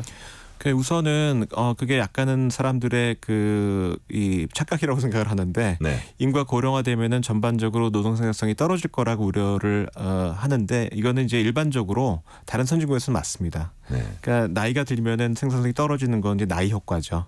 근데 한국은 이런 나이 효과뿐만이 아니라 코호트 효과, 그러니까 언제 태어난지에 따라서 생산성이 달라진 효과가 있고요. 그러니까 뒤에 태어나신 분들 같은 경우에는 훨씬 더 생산적이고 건강하게 하는데 그분들이 이제 고령층에 진입을 하기 때문에 이제 그 효과가 나이가 들면서 생산성이 떨어지는 효과를 오히려 능가하는 시기가 한참 진행이 될 거예요. 그래서 그 자체로 생산성이 떨어지는 않고요. 그 외에도 한국은 전반적으로 다른 국가에 비해서 생산성이 낮습니다. 특히 이제 여성의 상대적인 생산성이 낮고 네. 고령자들도 50대 중반을 넘으면 생산성이 많이 떨어지는데 이제 그것을 이제 그 좀 완화할 수 있는 여러 가지 대책들이 있을 수가 있습니다. 그러니까 노동시장을 좀 더 유연하게 해서 이분들이 그 전에 할 수 있던 그런 일을 계속 할 수 있거나 아니면 비슷한 일을 할 수 있게끔 한다거나 여성 같은 경우에는 이제 결혼이나 출산 때문에 생기는 여러 가지 불이익 때문에 하던 일을 그만두고 나중에 자기가 잘 안 맞는 일로 가면서 여러 가지 그런 문제가 생기는데 이제 그러한 것들을 완화를 하고 좀 개선할 수가 있다고 한다면은 여성과 장년층의 생산성이 많이 올라갈 수 있는 그런 이 가능성도 있고요. 실제로 시뮬레이션을 해보면은 이제 그런 일이 발생을 하면은 상당 정도의 그 노동인구 증가 효과가 이제 발견이 됩니다. 네. 이제 여성의 노동 참여 활성화에 대해서 이제 얘기를 쭉 해오셨는데 그렇다면 돌봄 서비스 수요도 많이 늘어날 겁니다. 그렇습니다. 그죠? 네. 그렇다면 여기에 대해서 정부가 뭐 9월부터 시범 사업도 하긴 하지만 필리핀 도움이요. 네. 적극적으로 나설 수밖에 없는 상황이네요. 근데 저는 이거에 대해서는 약간 좀 우려를 갖고 있어요. 그러세요? 그러니까 이 돌봄 노동에 대한 수요가 늘 것인데 사실은 그 아이 돌봄에 대한 수요보다도 고령자 돌봄에 대한 수요가 더 폭발적으로 늡니다. 그러니까 2035년까지 뭐 2배 이상 그 수요가 늘기 때문에 그 인력이 굉장히 많이 부족해지거든요. 네. 그래서 사실 외국인 인력을 도입한다고 한다면은 아이 돌봄보다는 고령자 돌봄에 말하자면 더 투입을 해야 될 필요성이 그 생각이 되고요. 네. 그다음에 널리 나오고 있습니다만 지금 그 아이돌봄 일을 이 외국인을 도입하기 위해서는 여러 가지 제도적인 난관을 좀 극복해야 될 필요가 있습니다. 임금이 일단 상당히 지금 높은 상황이기 때문에 뭐 이거를 뭐 낮추기 위해서 뭐 차등적인 어떤 최저임금을 적용해야 된다는 얘기도 있고요. 근데 이제 한 가지 조심해야 될 거는 이런 식으로 접근을 하게 되면은 내국인 노동 이 공급망이 상당히 붕괴가 될 수가 있습니다. 근데 그런 상태에서 외국인에 전적으로 의존하는데 나중에 외국인이 들어오기 어려운 그런 상황이 되게 되면은 좀 어려움에 빠질 수가 있고요. 근데 지금 여러 가지 정황을 보건대 앞으로 뭐 10년, 20년 후에 이러한 분야의 외국인을 이렇게 많이 도입할 수 있을지에 대한 의문은 좀 있습니다. 네. 예. 교수님께서는 네. 노동력의 총량이 줄어든 문제보다 특정 부분에서 아까 좀 말씀하셨는데요. 네. 노동 수급의 불균형이 해결하는 게 더 시급하다 이렇게 하셨습니다. 네. 앞으로 어떤 부분에서 특히 그 우려를 하고 계십니까? 예, 노동 각 부문별 공급하고 수요를 이제 추정을 해서 분석을 해보니까 이게 제일 앞으로 단기간에 노동력이 많이 부족해지는 분야가 사회복지 서비스 분야입니다. 그 외에 이 소매업이라든가 네. 음식점 주점업, 그다음에 그 운송업 이런 데에서 단기간 굉장히 인력이 많이 부족해질 것으로 전망이 됩니다. 네. 현재 정부는 고령화로 인해서 의료 서비스 수요가 앞으로 급격히 증가할 걸로 보고 의대 증원 등 의료 개혁 추진하고 있고요. 반면 의료계는 저출생으로 인해서 인구가 감소하면 의사수 증원은 필요 없다. 이런 주장을 하기도 했습니다. 네. 인구 경제학적 측면에서 볼 때 의료 인력은 앞으로 더 필요합니까? 뭐 결론은 그렇고요. 근데 그걸 뜯어서 보면은 인구 고령화하고 인구 규모 감소가 같이 진행이 되는데 앞으로 한 25년 정도는 인구 고령화가 인구 감소 효과를 압도를 해서 의사에 대한 수요가 더 많이 늘어납니다. 네. 의사가 더 필요하고요. 근데 2050년이 지나고 나면은 인구 감소 효과가 그걸 압도하기 때문에 또 수요가 줄어듭니다. 그래서 그거에 잘 맞춰서 우리가 신축적으로 조정할 필요가 있다. 그렇게 말씀을 드리겠습니다. 2081님이 우습고도 슬픈 얘기지만 50이 넘은 저 같은 경우에 나중에도 나이 먹어도 일자리 걱정은 안 해도 되는 건가요? 그거는 어떤 인력이 되는지에 따라 다를 것 같고요. 왜냐하면 네. 고령 인력이라고 하는 것이 굉장히 이질적이고 다릅니다. 그래서 노동시장에서 많이 필요로 하는 그런 분이 될 수도 있겠고 그렇지 않은 분이 될 수도 있기 때문에 네. 그거를 뭐 인류적으로 얘기하기는 좀 어렵지 않나 생각을 합니다. 그래서 마지막 질문 드릴게요. 네. 책에 나온 내용 중에 이 대목이 인상적입니다. 고령자의 특성이 불리함으로 작용하지 않을 수 있는 노인을 위한 나라를 만드는 동시에 나이가 아닌 사람 자체만 보는 노인이 없는 사회를 만들어야 한다. 네. 지금 시간 한 3, 40초밖에 안 남았습니다. 네. 짧게 좀 정리해 주세요. 그러니까 앞으로는 어떤 사람도 낭비되지 않는 사회가 돼야 되는데 그 사람의 나이만 보고 그 사람의 역량을 판단하지 않으면은 사람이 낭비가 될 수밖에 없는 문제가 생기고요. 그다음에 나이가 들면 아무래도 여러 가지가 변합니다. 그 변한 거에 맞춰서 일을 할 수 있어야지 나이가 들어서도 젊은 사람처럼 일을 하라고 하면은 역시 또 일을 하기 어려운 문제가 생기기 때문에 고령자의 친화적인 그런 일자리를 만들어야 된다는 점에서 노인을 위한 그런 나라 또는 노인이 없는 사회라고 이렇게 말씀을 드렸습니다. 네, 오늘은 여기까지 말씀 듣겠습니다. 뉴스레터 K가 준비한 저출생 고령화 위기 대응 연속 인터뷰. 오늘은 이철희 서울대 경제학과 교수였습니다. 감사합니다. 예, 감사합니다. 뉴스레터 K 1부 순서 마치고 2부가 이어집니다.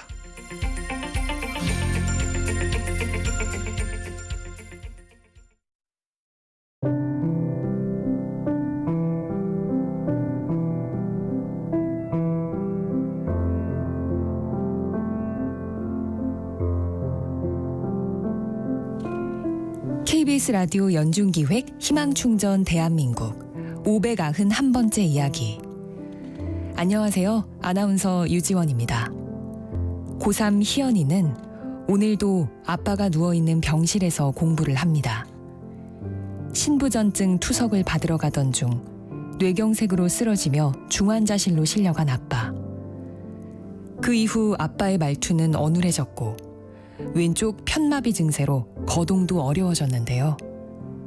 낮에는 학교를, 밤에는 아빠를 돌보는 어려운 생활 속에서도 내신 1등급의 우수한 성적으로 과학고에 입학한 희연이.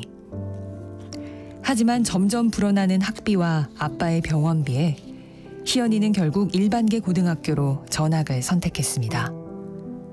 속상함과 아쉬움 대신 하루하루 최선을 다하겠다고 말하는 의젓한 소녀.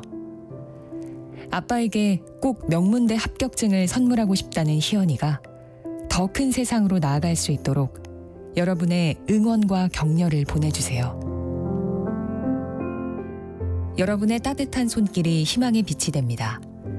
ARS 060-700-1580 060-700-1580 한 통화 3,000원으로 희망을 선물해 주세요.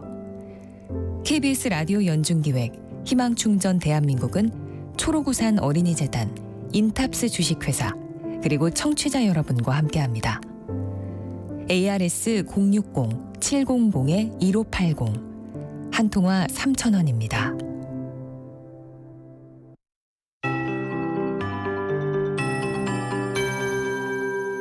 KBS 58분 날씨.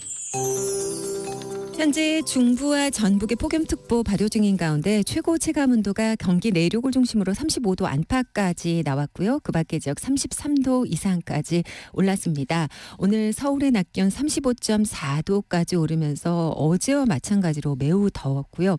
내일도 대부분 지역 33도 안팎까지 기온이 오르겠습니다. 건강 관리에 유의하셔야겠습니다. 제주 쪽에는 이미 많은 비가 쏟아지면서 최고 200mm 안팎의 강우량을 기록하기도 했습니다. 정체전선에 동반된 저기압에 다량의 수증기가 더해지면서 생긴 현상인데요.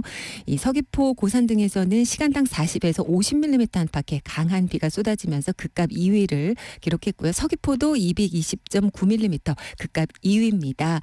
앞으로도 제주에는 강한 비가 내리면서 내일 새벽까지 20에서 60mm의 비가 더 오겠습니다. 천둥 번개 돌풍 동반할 것으로 보이고요. 현재도 호우특보 내려진 가운데 비가 내일 새벽까지 오고 남해안 쪽은 오늘 밤 내로 그칩니다. 오늘 전국적으로 가끔 높은 구름이 지나겠고요. 내일은 전국이 맑겠습니다. 다만 남부와 제주 쪽은 흐린 날씨를 보이겠습니다. 지금 서울의 기온은 33도입니다. 강혜종입니다.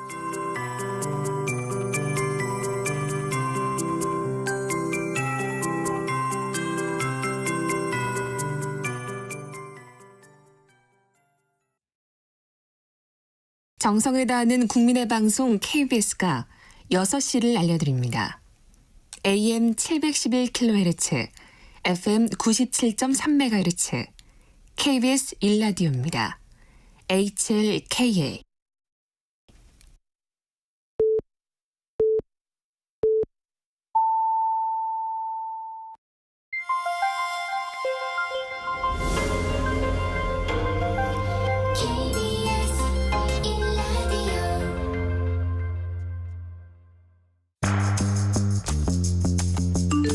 여러분은 지금 퇴근길 시사편지 한 장, KBS 1라디오 뉴스레터 K를 듣고 계십니다.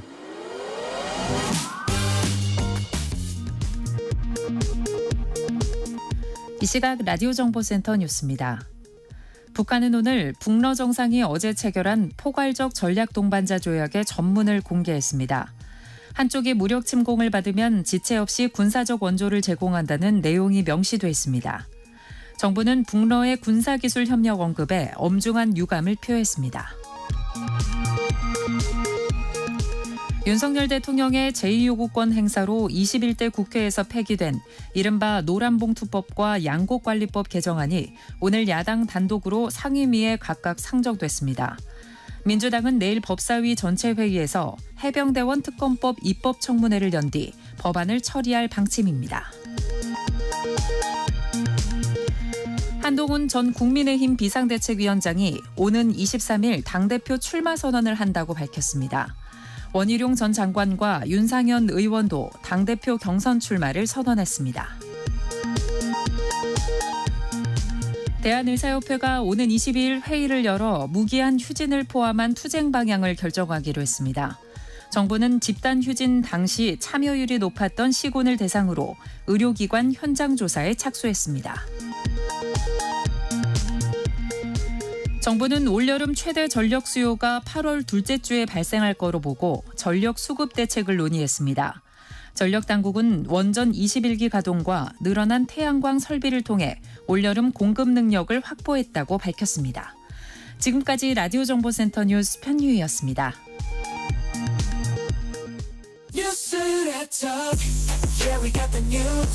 바쁜 일상 속에 정보를 주는 우리 시간을 함께 보내는 거야.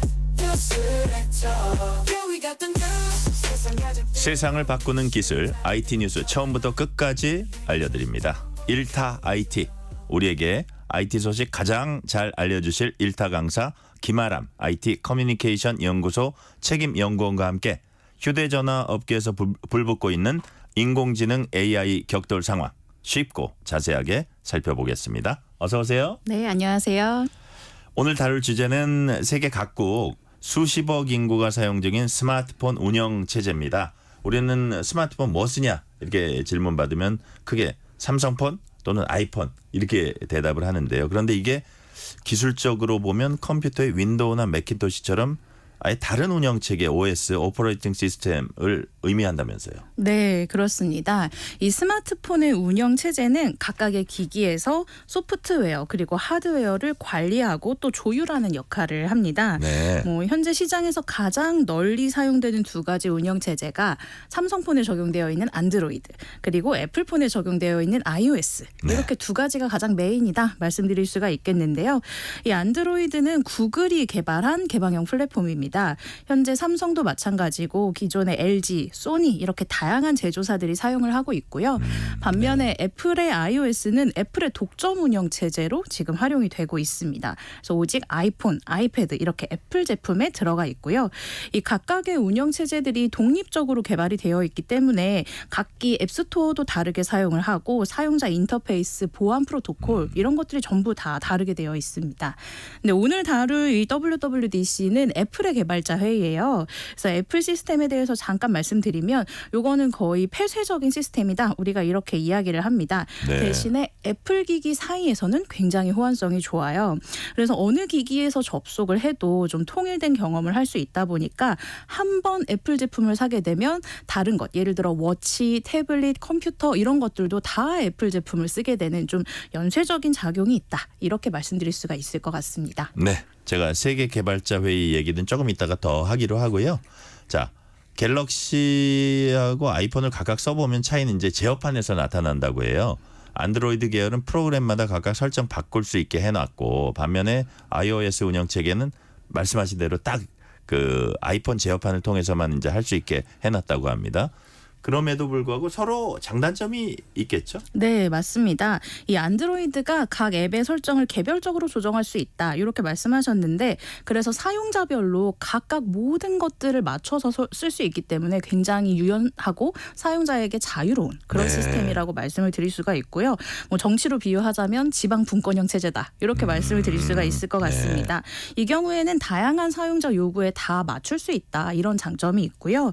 이 반면에 iOS는 좀 모든 설정을 중앙 집권식으로 하는 겁니다. 그래서 앱이 아무리 많이 설치가 되어 있다고 해도 아이폰의 설정, 그 앱을 통해서만 각각의 그 앱들을 제어를 할 수가 있는 거거든요. 네. 이 경우에는 일단 시스템 일관성을 유지할 수 있다. 한 곳에서 모두 관리할 수가 있기 때문에 확인하기도 편하고 제어하기도 편하다. 이런 장점이 있을 수가 있겠습니다. 최근 시장 점유율을 보니까 지난해 아이폰이 삼성 갤럭시를 앞질렀고 또 올해 1분기에는 삼성이 다시 추월했고 이게 좀 엎치락뒤치락 하고 있는 것 같아요. 그래서 그런데 최근 삼성전자를 필두로 한 안드로이드 진영에서 인공지능 AI 탑재한 스마트폰 선보인 게 시장 판도에 영향을 끼쳤다. 이런 관측도 나오거든요. 실제로 네. 그렇습니까? 그렇습니다. 대체적으로 그렇게 보는 시각이 굉장히 압도적인데요. 네. 이 IDC라고 하는 글로벌 시장 조사 기관이 있습니다. 여기에서 매번 월별로 분기별로 스마트폰의 출하량을 기준으로 점유율을 발표를 네. 하고 있어요. 근데 이제 작년 2023년의 경우에는 1, 2, 3분기 동안 삼성이 우세하다가 애플이 4분기에 이제 확 뛰어오르면서 자리가 역전된 그런 그랬었군요. 현상이 있었습니다. 근데 이제 또 올해 1분기에는 다시 삼성이 1위를 했어요. 점유율을 보면 삼성이 20.8% 정도 됐고 애플이 17.3% 이 정도 됐습니다. 한 3% 정도의 차이가 있다. 이렇게 보여지고요. 근데 이 원인 중에 하나가 갤럭시 S24 시리즈다. 이런 이야기들이 굉장히 많아요. 이게 1월 달에 출시가 됐는데 2월 말까지 653만 대 정도가 팔렸다고 합니다. 굉장히 많은 편인데 네. 여러 가지 중에서도 AI 기능이 굉장히 주목을 받았어요. 대표적인 게 통화를 하면서 실시간으로 13개국의 언어를 번역해주는 그 기능이 굉장히 주목을 받았고 또 이 동그라미만 그리면 자동으로 그 물건을 온라인에서 검색을 해주는 서클 투 서치라고 하는 AI 기능도 굉장히 각광을 받았습니다. 이제 그러면서 이런 AI 기술들이 너무 신기하다, 새롭다라고 하면서 이 갤럭시에 좀 주목이 많이 되었다 보니까 그런 점이 좀 영향을 미쳤다라고 이야기가 되고 있습니다. 애플이 당연히 반격에 나설 텐데 그 계기가 바로 아까 말씀하신 지난주 개최된 2024년도 세계 개발자 회의요. WWDC 24였습니다. 운영체계를 업그레이드하면서 애플도 인공지능 탑재하겠다 이렇게 밝혔어요. 근데 아이폰은 예전부터 음성 비서 시리를 인공지능처럼 이렇게 홍보를 그렇게 해오지 않았었나요? 맞습니다. 근데 사실 시리가 인공지능이라기보다는 좀 음성 비서의 역할에 좀 더 가까웠다. 이렇게 이야기를 할 수가 있을 것 같아요. 네. 근데 이번에 애플이 발표한 애플 자체 AI를 애플 인텔리전스 이렇게 이야기를 했거든요. 그래서 앞으로 이 시리에도 애플 인텔리전스가 적용이 되어서 네. 좀 더 똑똑해졌다 이렇게 이야기를 할 수가 있을 것 같아요. 일단은 아이폰 운영 체제인 iOS를 비롯해서 새롭게 업데이트되는 소프트웨어에 순차적으로 탑재가 될 거다 이렇게 이야기를 했는데 네. 우선 올 가을에 미국에서 영어 베타 버전으로 시작이 되고요. 다른 언어들은 내년부터 순차적으로 적용이 될 것 같아요. 네. 그래서 한국어 지원까지는 올해 안에는 조금 어려울 것 같다. 이렇게 말씀드릴 수가 있습니다. 뭐 시리가 예전에 하지 못했던 것 중에 이런 것들이 가능해졌는데 예를 들어 친구랑 메시지를 보내다가 친구가 바뀐 주소를 이렇게 메시지로 보냈어요. 그럼 시리를 부른 다음에 이 주소를 김아람 연락처에다가 추가해줘. 이렇게 하면 화면에 보이는 걸 기반으로 자기가 알아서 추가를 해줄 수가 있고요. 또 예를 들어 맥락을 좀 기억을 할 수가 있는데 뭐 이번 주말에 경포대 날씨는 어때? 이렇게 물어봤잖아요. 그래서 날씨는 어떻습니다.라고 하면 그러면 주말에 토요일에 거기에서 1시쯤 약속을 잡아줘. 캘린더에 저장해줘. 그러면 거기가 어딘지 이야기를 안 했어도 앞에서 경포대 이야기를 했잖아요. 예. 그래서 자동으로 경포대에서 1시에 약속. 이렇게 캘린더에 집어넣을 수 있다. 앞에 거를 기억한다 이거죠? 맞습니다. 그래서 이런 맥락을 기억할 수가 있게 돼서 기존의 시리보다 조금 더 똑똑해졌다. 이렇게 말씀드릴 수 있을 것 같아요. 네. 자, 근데 사실 이번 개발자회의에서 가장 큰 관심을 모았던 건 인공지능도 뭐 관심을 모았지만 애플 아이폰의 경우에 이제 녹음이 된다. 이거 아니었나 하는 얘기들을 많이 하더라고요. 이거 아주 갤럭시 같은 경우 안드로이드 폰에서는 이미 지원하고 있던 건데 그동안 숱한 요구 그러니까 많은 고객들의 숱한 요구에도 꼿꼿하게 지켜왔던 녹음 반대 정책 왜 바꾸게 됐나요? 일단은 이 갤럭시나 이 안드로이드 쓰던 사람들의 가장 장벽 중에 하나가 말씀하신 것처럼 통화 녹음이 안 된다 이거였거든요. 근데 그동안 애플의 기조는 뭐냐면 개인 프라이버시 문제도 있고 보안 문제도 있기 때문에 우리가 이걸 제공할 수가 없다 이래 왔어요.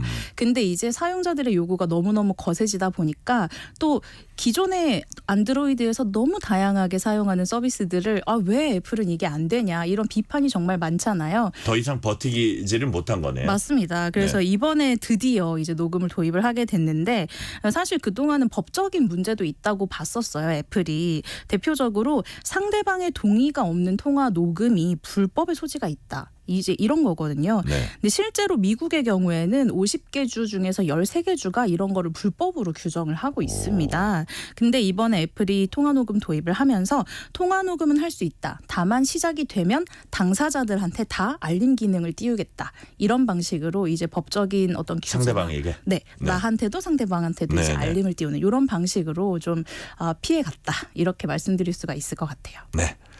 녹음 기능뿐만 아니라 다른 기능 변화도 이제 눈에 띄었습니다. 근데 이러다 보니까 어쩐지 삼성 갤럭시의 안드로이드 쪽과 여러 기능을 사용하는 방식이 비슷해지고 있다. 이런 평가도 나오고 있나 봐요. 뭐 몇 가지 사례가 있나요? 네, 그렇습니다. 예를 들자면 이런 겁니다. 홈 화면에서 원하는 곳에 아이콘을 배치하는 거. 이건 사실 안드로이드 사용자들한테 너무 당연한 건데 이제 아이폰에서는 처음으로 이게 가능해진 거고요. 그래요? 네, 또 앱에다가 좀 어두운 색조를 입힌다거나 색상을 조절하는 이런 기능도 제공을 하고 있고 또 앱이나 위젯의 크기를 조정하는 것이라든가 제어 센터에 버튼을 추가하거나 뭐 컨트롤을 교체하는 이런 기능들인데 애플 이용자 입장에서는 드디어 이런 반응이고요. 안드로이드 이용자 측면에서는 이제서야 약간 이런 반응이 나오고 있다. 이렇게 말씀드릴 수 있을 것 같습니다.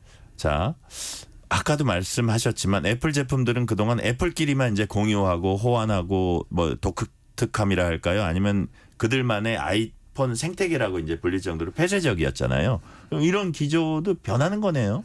네, 그렇습니다. 사실 이번 발표를 두고 사용자 일각에서는 애플이 드디어 고집을 꺾었다. 뭐 이런 이야기도 하고 있는 상황이에요. 이제 그 정도로 그동안 폐쇄성을 강조해온 상황에서 약간의 개방적인 방향으로 돌아섰다. 이렇게 말씀드릴 수가 있을 것 같아요. 근데 사실 애플의 이 폐쇄적인 생태계가 장점도 있고 단점도 있습니다. 근데 최근 들어서 이 폐쇄적인 생태계에 대해서 약간의 균열이 생기고 있는 건 사실이에요.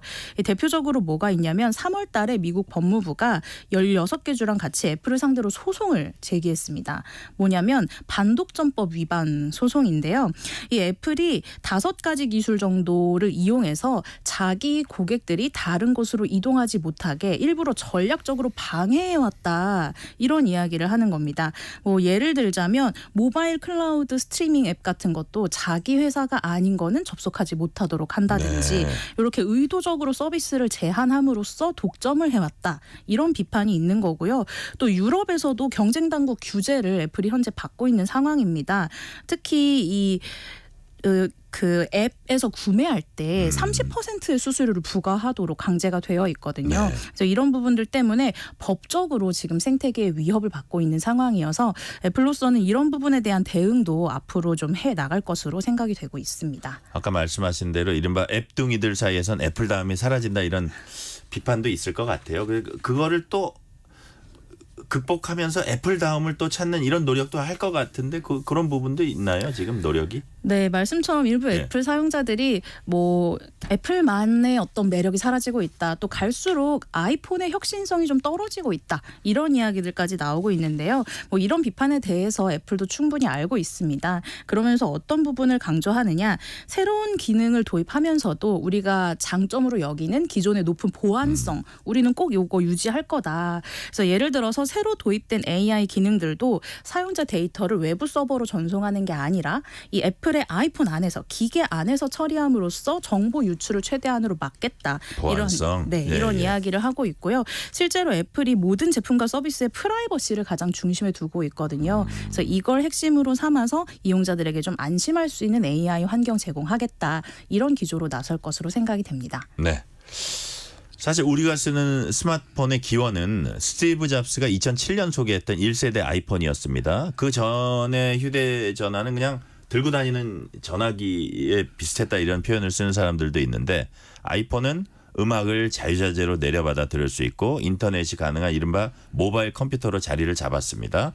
이제 대화형 인공지능 탑재된 휴대전화의 시대가 이제 본격화되고 있잖아요. 그렇다면 17년 전에 그랬던 것처럼 전화가 아주 패러다임이 바뀌듯이 이제 진화를 했듯이 그런 진화가 지금 일어나고 있는 겁니까?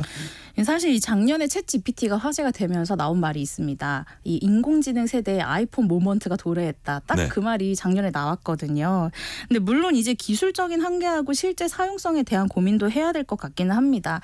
사람들이 AI가 마치 만능 해결사인 것처럼 이야기를 하고 있지만 실제로는 그렇지 않을 수도 있고요. 또 기능이 많아진다고 해서 실제로 그걸 이용하는 사람들이 얼마나 편해지느냐 이건 좀 다른 문제라고 생각이 되거든요. 근데 물론 이 AI의 발전이 의미가 있는 부분들도 분명히 있고 접목될 수 있는 가능성이 많아서 뭐 경우에 따라서는 좀 다르겠지만 굉장한 혁신의 단계로 나아가고 있다. 이 정도는 말씀드릴 수가 있을 것 같습니다. 통신기기와 인공지능 결합이란 측면에서 보면 휴대전화는 시작일 뿐 다른 단말기로 확산은 시간 문제일 것 같다. 이런 관측을 내놓은 분들도 있는데 어떻게 전망을 하세요? 네, 뭐 당연한 이야기처럼 보입니다. 뭐 또 스마트폰 이야기했지만 태블릿, PC 다 같은 결로 볼 수가 있거든요. 거의 동시에 지금 AI 도입에 적극적으로 나서고 있다. 이렇게 말씀드릴 수 있고요. 또 가장 이제 그 다음으로 볼 수 있는 게 웨어러블 기기라든가 헬스케어 기기들입니다. 우리가 애플워치나 뭐 갤럭시 워치 이렇게 스마트 워치들도 있고 또 이제 갤럭시 링이라고 해서 반지 형태도 나오잖아요. 이렇게 다양한 기기들, 특히나 휴대성을 강조한 다양한 기기들 가지고 건강 상태를 모니터링하는 측면에서 이게 기존의 평균 수치라는 게 있기 때문에 거기에서 벗어나는 어떤 이상 징후나 위험 징후가 보였을 때 병원이나 의료기관과 유기적으로 연동할 수 있는 그런 방향으로 굉장히 나아갈 것 같다. 이렇게 예상을 하고 있고요. 또 개인적으로 기대하는 분야는 자동차, 교통 분야입니다.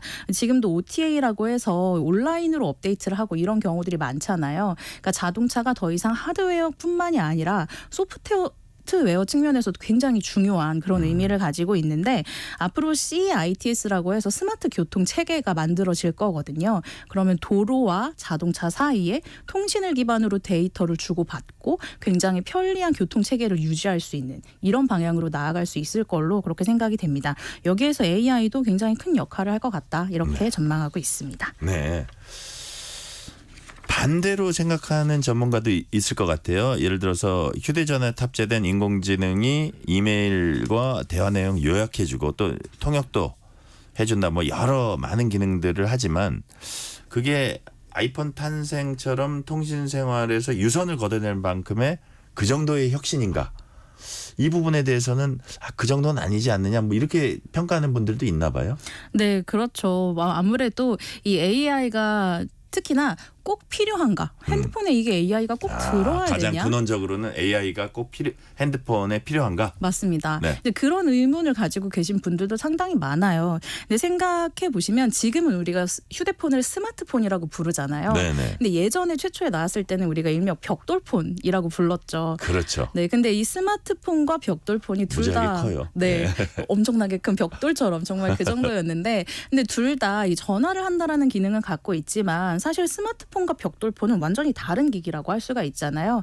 그러니까 해야 되냐라는 질문보다는 어디까지 할 수 있냐, 어디까지 해야 될 것인가, 약간 이런 질문으로 바꿔서 생각을 해보는 게 더 좋지 않을까 생각합니다. 네. 자, 그럼에도 불구하고 앞으로 인공지능 탑재한 스마트폰이 모바일 시장의 패권을 가를 거란 관측은 지배적입니다. 현재 세계 시장의 40% 안팎을 삼성과 애플이 반분하고 있습니다. 삼성은 인공지능 역시 OS와 마찬가지로 구글과 아까 말씀하신 대로 손잡고 있고요. 애플은 챗 GPT를 시리에 결합한다는 것 같은데 현재 판도는 지금 어떻게 돼 있습니까? 이제 크게 한 두 가지 진영으로 구분을 할 수가 있을 네네. 것 같습니다. 뭐 이 휴대폰을 제조하는 곳, OS를 만드는 곳, 그리고 크게는 AI를 개발하는 곳, 이렇게 네. 구분할 수 있을 것 같은데, 이 구글, 삼성 진영하고 오픈 AI 그리고 애플 진영, 이렇게 구분을 할 수가 있을 것 같아요. 이 삼성은 구글의 AI 플랫폼인 제미나이를 기반으로 한 AI 챗봇 서비스를 이제 제공하고 있고 개발을 네. 하고 있고요. 요거의 특징은 구글의 강력한 AI 기술과 삼성의 다양한 하드웨어 제품군과의 시너지를 이야기할 수가 있을 것 같습니다. 또 오픈 AI하고 애플 진영은 애플 기기에 오픈 AI 기술을 결합하는 형태로 지금 진행이 되고 있는데요. 여기에 특징은 이 애플의 폐쇄적인 생태계 안에서 오픈 AI의 AI 기술을 사용할 수 있게 한다라는 거예요. 그래서 강력한 브랜드 파워를 기반으로 이용자들을 확보할 수 있다. 이러한 특징이 있다고 구분을 할 수가 있겠습니다. 네, 지금 말씀하신 대로 삼성 갤럭시는 구글의 제미나이, 애플 아이폰은 챗 GPT 이렇게 나눈다고 했는데 이 두 가지 인공지능이 데이터를 학습하고 결과물을 도출하는 방식에도 좀 차이가 있나요? 약간의 차이가 있습니다. 일단은 이 제미나이하고 가장 큰 차이점은 네. 구글이 가지고 있는 제미나이는 구글의 장점인 검색 엔진과의 결합이 좀 독특한 점이에요. 그러다 보니까 지금 실시간으로 올라오고 있는 다양한 정보와 결합을 해서 학습을 할 수 있고 결과를 줄 수 있다. 이런 차이가 있고, 오픈 AI의 GPT의 경우에는 네. 기존의 학습 데이터를 모아서 좀 넘겨준다. 검색 엔진이 없기 때문에 약간 그런 측면의 제한이 있을 수 있습니다. 네. 자, 정보 통제가 심한 중국 같은 경우에 세계 시장 판도와 어떤 의미에서는 좀 다른 길을 걷고 있는 것 같은데요. 자체 OS 강세가 눈에 띄는 반면 애플은 거기서 이제 맥을 못 추고 있다던데 중국의 경우도 AI 기능 탑재에 따른 점유율 변화 가능성이 있을 것으로 보세요. 네, 있을 걸로 보입니다. 네. 일단은 뭐 삼성이랑 애플이 거의 유일하게 힘을 못 쓰고 있는 게 중국 시장이다. 이렇게 말씀드릴 수 있는데, OS 점유율을 보면 이미 애플이 3위로 밀려난 상태예요. 이 여기에서 원래 2위였는데 화웨이가 가지고 있는 하모니 OS가 애플을 밀어내고 지금 2위의 자리에 올라 있는 그런 상태입니다. 그리고 애플의 점유율이 점점 더 떨어지고 있는 그런 상태라서 굉장히 아마 속이 타고 있을 걸로 생각이 되는데, 뭐 여러 가지 정치적인 이슈들도 있지만 기본적으로 중국 업체들이 굉장히 적극적으로 시스템들을 개발하고 있고요. 또 안에 들어가는 애플리케이션을 위한 칩이 있어요. 그걸 대만의 업체에서 공급을 받고 있는데, 이 대만 업체들의 기술력이 굉장히 높아지면서 중국 스마트폰의 퀄리티가 같이 높아지고 있는 그런 상황입니다. 그래서 앞으로 AI 기술도 굉장히 적극적으로 개발하고 있고, 이런 전반적인 생태계에 영향이 있기 때문에 중국 시장 내에서는 삼성과 애플이 굉장히 힘을 못 쓰는 상황이 계속될 수도 있다. 그리고 그 내부의 어떤 힘을 기반으로 중국 업체들이 글로벌에서도 영향력을 확장해 나갈 수 있다. 지금 이런 상황으로 보여집니다.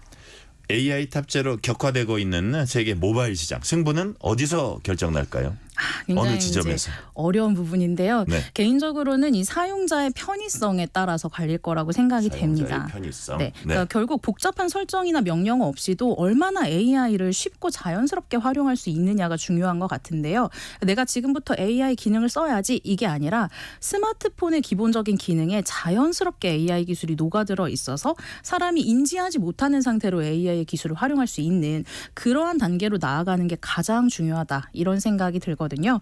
지금 뭐 삼성도 있고 애플도 있고 화웨이와 같은 중국 기업들도 있는데 다양한 뭐 특징과 장단점이 있지만 결과적으로 이용자들이 얼마나 자연스럽게 AI를 사용할 수 있게 만드느냐 이게 아마 관건이 되지 않을까 생각하고 있습니다. 제가 마지막 질문 정말 어려운 거 드릴 거예요. 긴장하세요. 네. 최후의 승자는 누굽니까? 너무 어려운 질문이신데요. 저의 의기양양한 표정이 보이시죠 지금? 정말 어렵습니다. 조심스럽기도 하고 아주 어려운 질문인데 일단은 삼성이 좀 약간 선제적으로 치고 나온 건 맞는 것 같아요. 네. AI라는 화두를 던졌고 또 일단 삼성 스마트폰은 여러 가지 라인업이 있거든요. 그러니까 저렴한 제품부터 굉장히 고가의 제품까지 있기 때문에 굉장히 폭넓은 사용자층에게 어필할 수 있다. 이런 장점이 또 무시가 못할 거라고 생각이 되고요. 사실 애플의 이번 AI 발표는 좀 아쉽다라는 반응이 있는 것도 사실이에요. 그래서 애플의 입장에서는 이 부분을 어떻게 혁신성으로 더 이야기를 하고 사용자들한테 다가갈 수 있을지가 좀 역전의 발판을 마련할 수 있는 부분이 되지 않을까 생각이 됩니다. 잘 들었습니다. 오늘 말씀 여기까지 듣겠습니다. 지금까지 김아람 IT 커뮤니케이션 연구소 책임 연구원이었습니다. 말씀 감사합니다. 감사합니다. 실시간 교통 상황 알아보겠습니다. 교통정보센터 임초희 리포터 나와주세요. 네, 이 시각 교통정보입니다. 퇴근길 정체 절정을 지나고 있습니다. 영동고속도로 인천 쪽 양지에서 용인, 신갈에서 광교터널 부근까지 각각 정체고요. 좀 더 지나서는 북수원에서 부곡, 군포에서 반월터널, 또 군자에서 월곶 사이로 각각 밀립니다. 서해안고속도로 서울 쪽 서평택에서 팔탄까지 17km가량 정체가 이어지고요. 이후로는 비봉에서 용담터널, 더 가서는 광명역에서 금천나들목까지 밀리고 있습니다.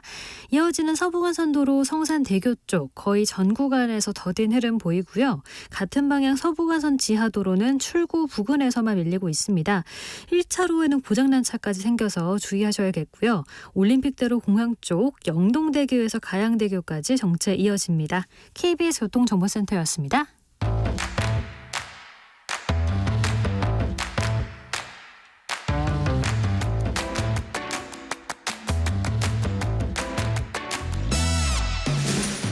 파고 또 파고 골라서 엄선한 뉴스만 전해드립니다. 파파뉴 코너. 오늘은 경향신문 박순봉 기자와 함께합니다. 박 기자 어서 오세요. 네, 안녕하세요. 정부 개각 얘기부터 해보겠습니다. 윤석열 대통령이 지난달 2주년 기자회견 때 개각을 예고했습니다. 그런데 아직 이루어지지 않았습니다. 현재 진행 상태 어느 정도 단계에 와 있어요? 지금 오늘 사실 이제 3명의 차관급을 발표를 해가지고 일부 아주 극소수만 했다라고 볼 수가 있고요. 네. 오늘 이제 그 뭐 환경부하고 고용노동부하고 그다음에 특허청장 이렇게 했거든요. 특허청장도 차관급이에요. 그래서 이제 차관 3명만 발표를 했다 이렇게 보면 되고요. 그래서 이제 말씀해주신 대로 단계가 어느 정도냐 한번 짚어봐야 되는데 지난달 9일에 윤 대통령이 2주년 기자회견 할 때 개각을 할 필요가 있다 이런 네. 표현을 썼거든요. 근데 대신 조급하게 할 생각은 없다 이런 표현도 같이 했었습니다.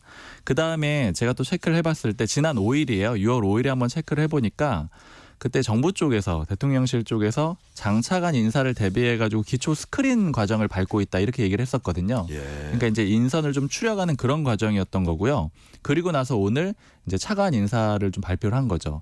근데 이게 지금 흐름상으로 보면은 예전에 다른 정부 때 보면 개각을 한다 그러면 막 대대적으로 뭐 몇 명이 막 바뀌고 인선이 막 발표가 빵빵빵 나오고 이런 과정이었는데 지금은 좀 안 그렇잖아요. 그러니까 요 얘기를 좀 물어보니까 어떤 거냐면은 일단 윤석열 대통령의 입장 자체가 개각을 가지고 어떤 뭐 파격적인 뭐 쇄신처럼 보이게 하려는 그러니까 뭐 일종의 쇼처럼 보이는 그런 걸 안 하겠다라는 기본적인 입장이 한 가지가 있고요. 네. 그다음에 인선을 할 때 굉장히 시간이 좀 오래 걸린다 그래요. 왜냐하면 이제 검증을 하고 또 다시 나가서 또 검증해서 돌아오고 이런 과정들이 반복이 되거든요. 예. 그러니까 일종의 쇼같이 안 하겠다라는 그런 입장 하에서 되는 사람들 위주로 먼저 발표를 하겠다라는 거죠. 그러다 보니까 차관급 인사는 이제 오늘 3명이 먼저 발표가 난 거고요. 아직 본격적인 개각은 이루어지진 않은 상태다. 이제 이렇게 보시면 될 것 같아요. 개각이 늦어지겠다. 이렇게 봐야 되겠네요. 그렇죠. 일부는 예. 좀 늦어지고 있다라고 볼 수밖에는 없는 게 왜냐하면 이제 가장 대표적으로 사람들 인식에 총선이 딱 끝난 다음에 한덕수 국무총리가 사의를 표명을 했거든요. 근데 지금 한덕수 총리가 여전히 그 의대 정원 문제라든가 브리핑하는 모습들을 사람들이 다 보고 있잖아요. 아니 그러니까 총리 하마평이 나오다가 또 끊겼어요. 맞아요. 총리 하마평도 여권 내에서 여러 명 나오다가 그다음에 뭐 심지어 박영선 전 중소벤처기업부 장관, 그러니까 민주당 쪽 인사죠. 민주당 쪽 인사까지 거론이 되다가 최근에는 아예 언급이 안 되고 있잖아요. 네네. 그래서 이제 제가 좀 일단은 최근의 분위기를 들어봤을 때는 열심히 찾고 있는 분위기도 아니기는 해요. 그래서 이제 한덕수 그렇습니까? 총리의 유임이 좀 유력해 보이는 그런 상황이기도 하고요. 유임이요. 네. 그러니까 왜 이러느냐? 물론 이제 유임이라기보다 한동안 뭐 지속되는 그런 과정이라고 좀 봐야 되겠죠. 예, 예. 근데 왜 이러느냐 일단은 배경을 좀 짚어볼 필요가 있는데 제가 아까 차관급 인사가 오늘 먼저 3명이 났다라고 말씀드렸잖아요. 네. 이렇게 나눠서 보면 좋을 것 같아요. 차관, 장관, 총리. 그러니까 이 단계별로 역으로 올라온다. 왜 그러냐면 굉장히 정부로서는 부담이 커지는 순서인 거죠. 차관 같은 경우에는 그냥 대통령이 임명을 하면 그냥 바로 임명이 되는 거거든요. 네. 그러니까 사실 기자들도 기사를 쓸 때 오늘 대통령실에서 자료가 나온 거는 내정했다라고 자료가 나와요. 그렇지만 그냥 기사들 아마 찾아보시면은 임명했다라고 표현한 기사들이 많을 겁니다. 그 이유는 뭐냐면 대통령이 내정을 하면 그게 곧 임명이기 때문에 그런 거죠. 청문회가 필요하지 않으니까. 그렇죠. 예. 근데 장관 같은 경우에는 말씀하신 대로 청문회가 필요하잖아요. 네. 그래서 이제 국회에 한번 가서 청문회 인사검증 과정을 거쳐야 하는데 다만 국회가 안 돼요 이렇게 한다고 하더라도 그냥 대통령이 임명을 할 수는 있죠. 물론 이걸 뭐 강행 임명이다 이런 표현을 쓰기도 하지만 어쨌든 최종적으로 임명권은 그 대통령한테 있다라는 겁니다. 물론 뭐 이 과정에서 심각한 그런 뭐 문제라든가 뭐 도덕적인 결함 이런 것들이 나오게 되면은 낙마하는 사례도 있지만 그런 것들은 대부분 이제 자진 사퇴를 하거나 대통령이 스스로 좀 철회하거나 이런 과정이기 때문에 네. 이건 역시 주도권이 대통령한테 있다라고 볼 수가 있는 거죠. 근데 다만 총리는 좀 상황이 다릅니다. 총리 같은 경우에는 국회에서 인준 표결을 거쳐야 되거든요. 그죠. 즉 이 얘기는 현재 의석 구조로 봤을 때는 민주당이 동의를 해주지 않는 한 총리는 통과가 안 된다라는 그런 의미가 되는 거고 의석 구조가 이렇게 돼 있잖아요. 국민의힘이 108석, 나머지 192석이 다 범야권이기 때문에 민주당이 동의를 안 해주면 절대로 통과가 안 되는 이런 구조입니다. 그러니까 결국 이 총리를 후보를 냈다가 민주당이 거부해서 부결이 되고 이런 상황을 맞게 되면은 윤석열 대통령 입장에서는 굉장히 부담이 될 수밖에 없는 거잖아요.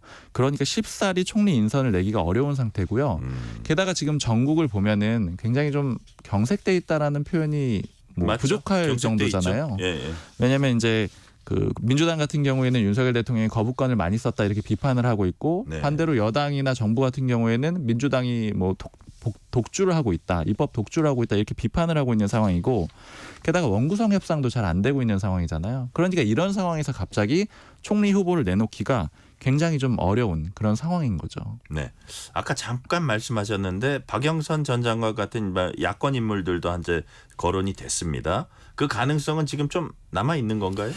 가능성이 뭐 0%다 이런 거는 정치권에 당연히 없겠지만 제가 쭉 취재를 해보면은 가능성이 거의 없는 그런 상태로 와 있는 것 같아요. 일단 왜 그랬냐면 네. 당시에 박영선 총리설이 나왔을 때 당내 반응이 취재를 해보니까 굉장히 안 좋더라고요.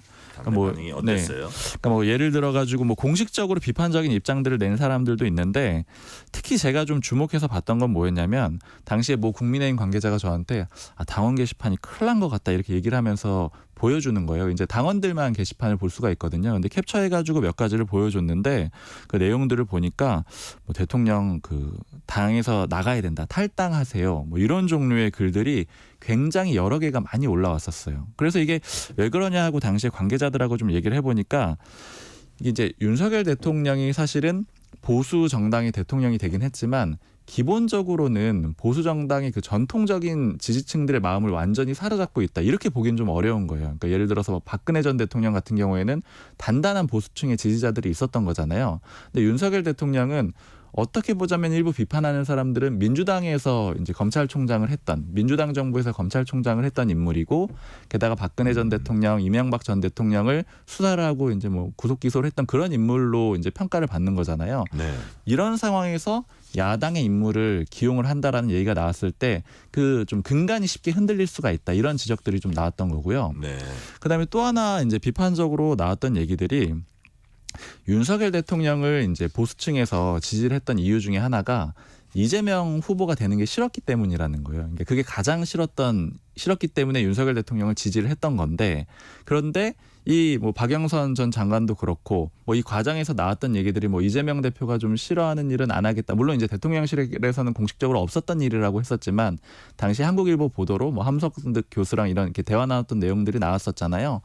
그때 그런 얘기들이 마치 야당과 야합하는 그런 그림으로 좀 보였다라는 거죠. 그래서 이 야당 쪽 인사를 적극적으로 쓰는 그런 그림은 이제 굉장히 큰 타격을 줄 수 있다. 이런 인식들이 좀 여권에 전반적으로 생긴 것 같고요. 최근에 제가 여권의 뭐 고위 관계자랑 얘기를 해보니까 이런 얘기를 하더라고요.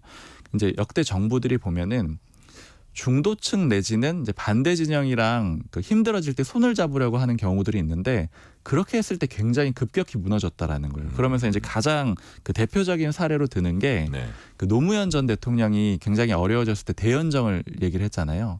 그때 지지층들부터 막 무너지는 그런 상황이 좀 있었거든요. 그러니까 그런 예시를 들고 있기 때문에 지금은 이제 아마 그 야권 인사를 쉽게 그렇게 등용을 하기는 좀 어려운 그런 상황이 아닌가 이렇게 싶습니다. 네, 그렇군요. 지금은 그렇고 지금 방금 전에 지금 대통령실에서 그 북러 정상회담에 대한 입장을 지금 내놓고 있나 봐요. 네, 좀 굉장히 강한 입장들이 나왔는데, 일단 지금 대통령실의 국가안보실장이 장호진 국가안보실장이 직접 브리핑을 했거든요.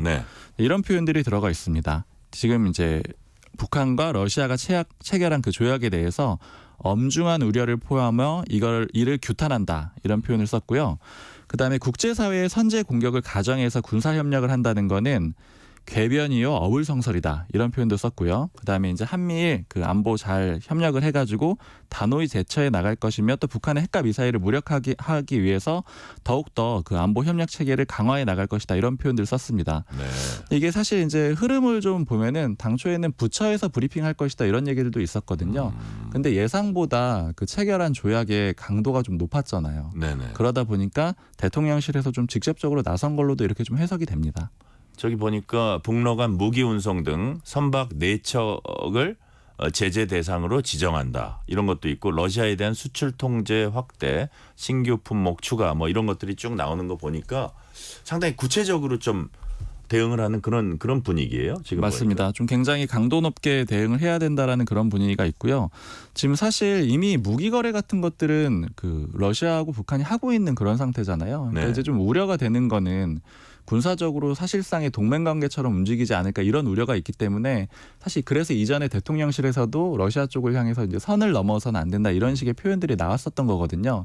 그런데 실제로 체결된 조약을 보니까 그 이상의 강도가 나왔기 때문에 이제 이 정도로 강한 그런 안들을 이 대통령실에서 내놓은 걸로 그렇게 보입니다. 대통령실에서 보기에는 그 자동 군사 개입은 또 아니라고 그렇게 얘기를 하고 있네요. 네, 일단 이건 사실은 좀 해석의 문제이긴 한데, 뭐 일부 전문가들은 그렇게 볼 수도 있다, 또 일부 전문가들은 아니다, 이렇게 보기도 하는데 대통령실에서는 그 정도까지는 아니다, 이렇게 좀 해석을 하고 있는 것 같습니다. 네네.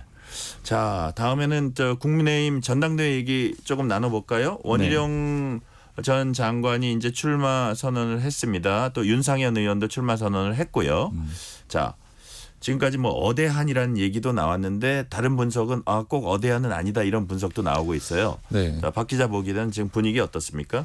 일단 전반적으로 얘기 들어봤을 때 한동훈 전 위원장이 유리하다, 이거는 뭐 일반론이고 대부분 부정은 안 하는 것 같은데요. 근데 이제 어대한이라고 했을 때는 이제 어차피 대표는 한동훈이다, 이런 정도의 표현이잖아요. 그러니까 그 얘기는 압도적으로 승리를 할 것이다, 이런 표현인 거잖아요.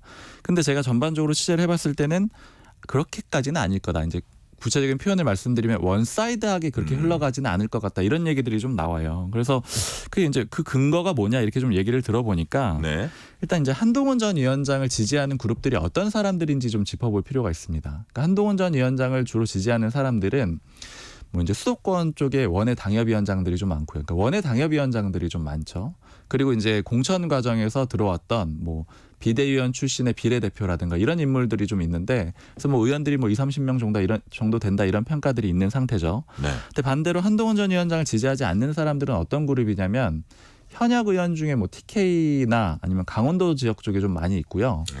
그다음에 다선 중진 의원들이 좀 지지를 덜해요. 그래서 이제 이거를 왜 그러느냐, 이렇게 좀 물어보니까 한동훈 전 위원장이 비대위를 운영을 했을 때 보면은 굉장히 제일 파격적이었던 게 장동혁 사무총장이었잖아요. 그러니까 소위 이제 당에서는 1.5선이라고 부르는데 사무총장을 안 쳤기 때문에 굉장히 파격적이었고 네네.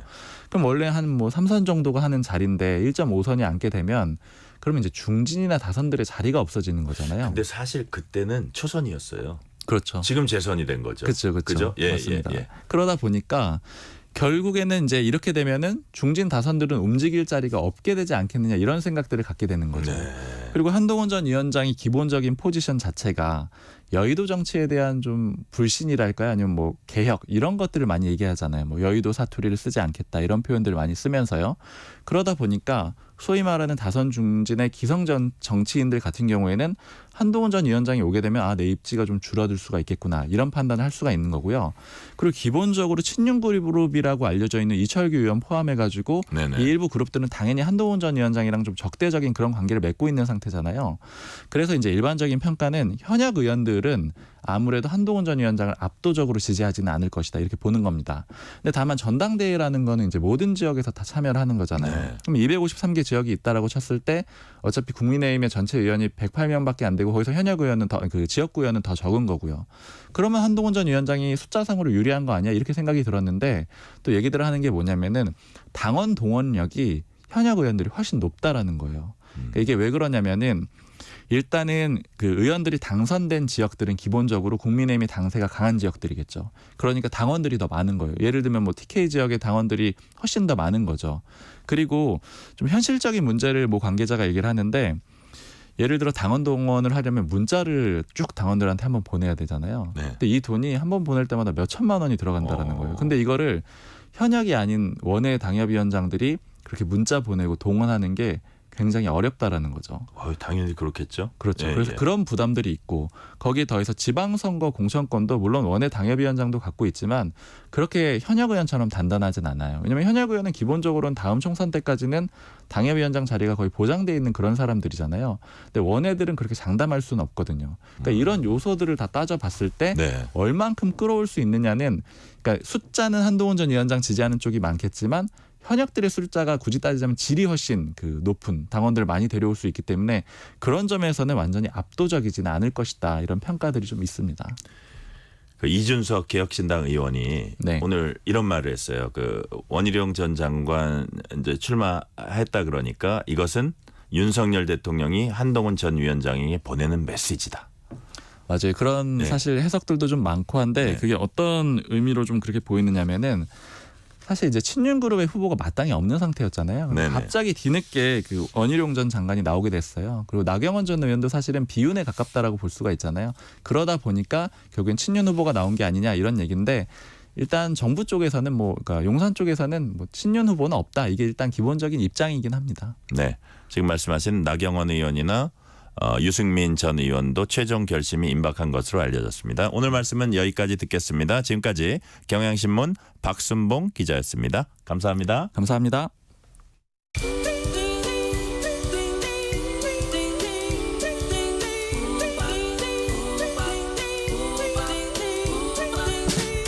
오늘 하루 뉴스를 정리해주는 다정한 편지 한 통. KBS 1라디오 뉴스레터 K.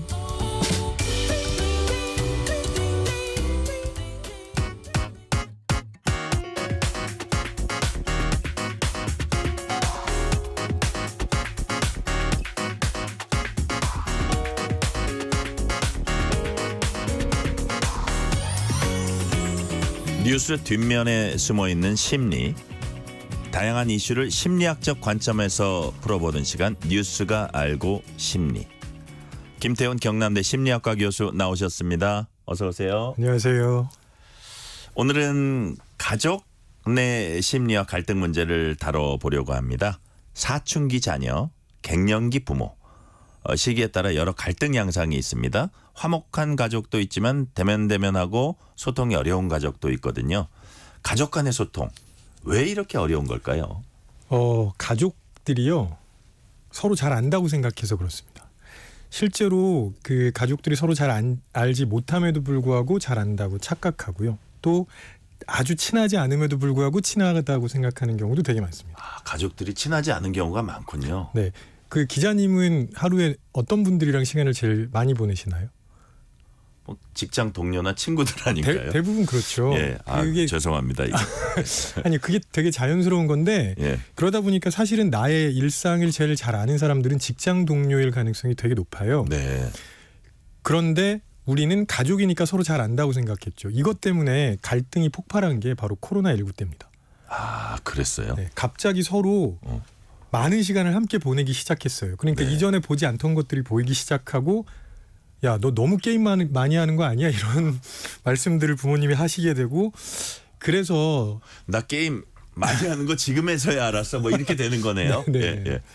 그래서 좀 내가 꼭 잘 알지 않을 수도 있다는 생각을 하셨으면 좋겠고요. 서로 잘 알지 못하면 아무래도 얘기하는데 조심스러울 수밖에 없거든요. 네. 그리고 불편한 대화도 잘 안 할 거고요. 근데 우리는 지금 그렇게 하는 것 같지는 않습니다. 네.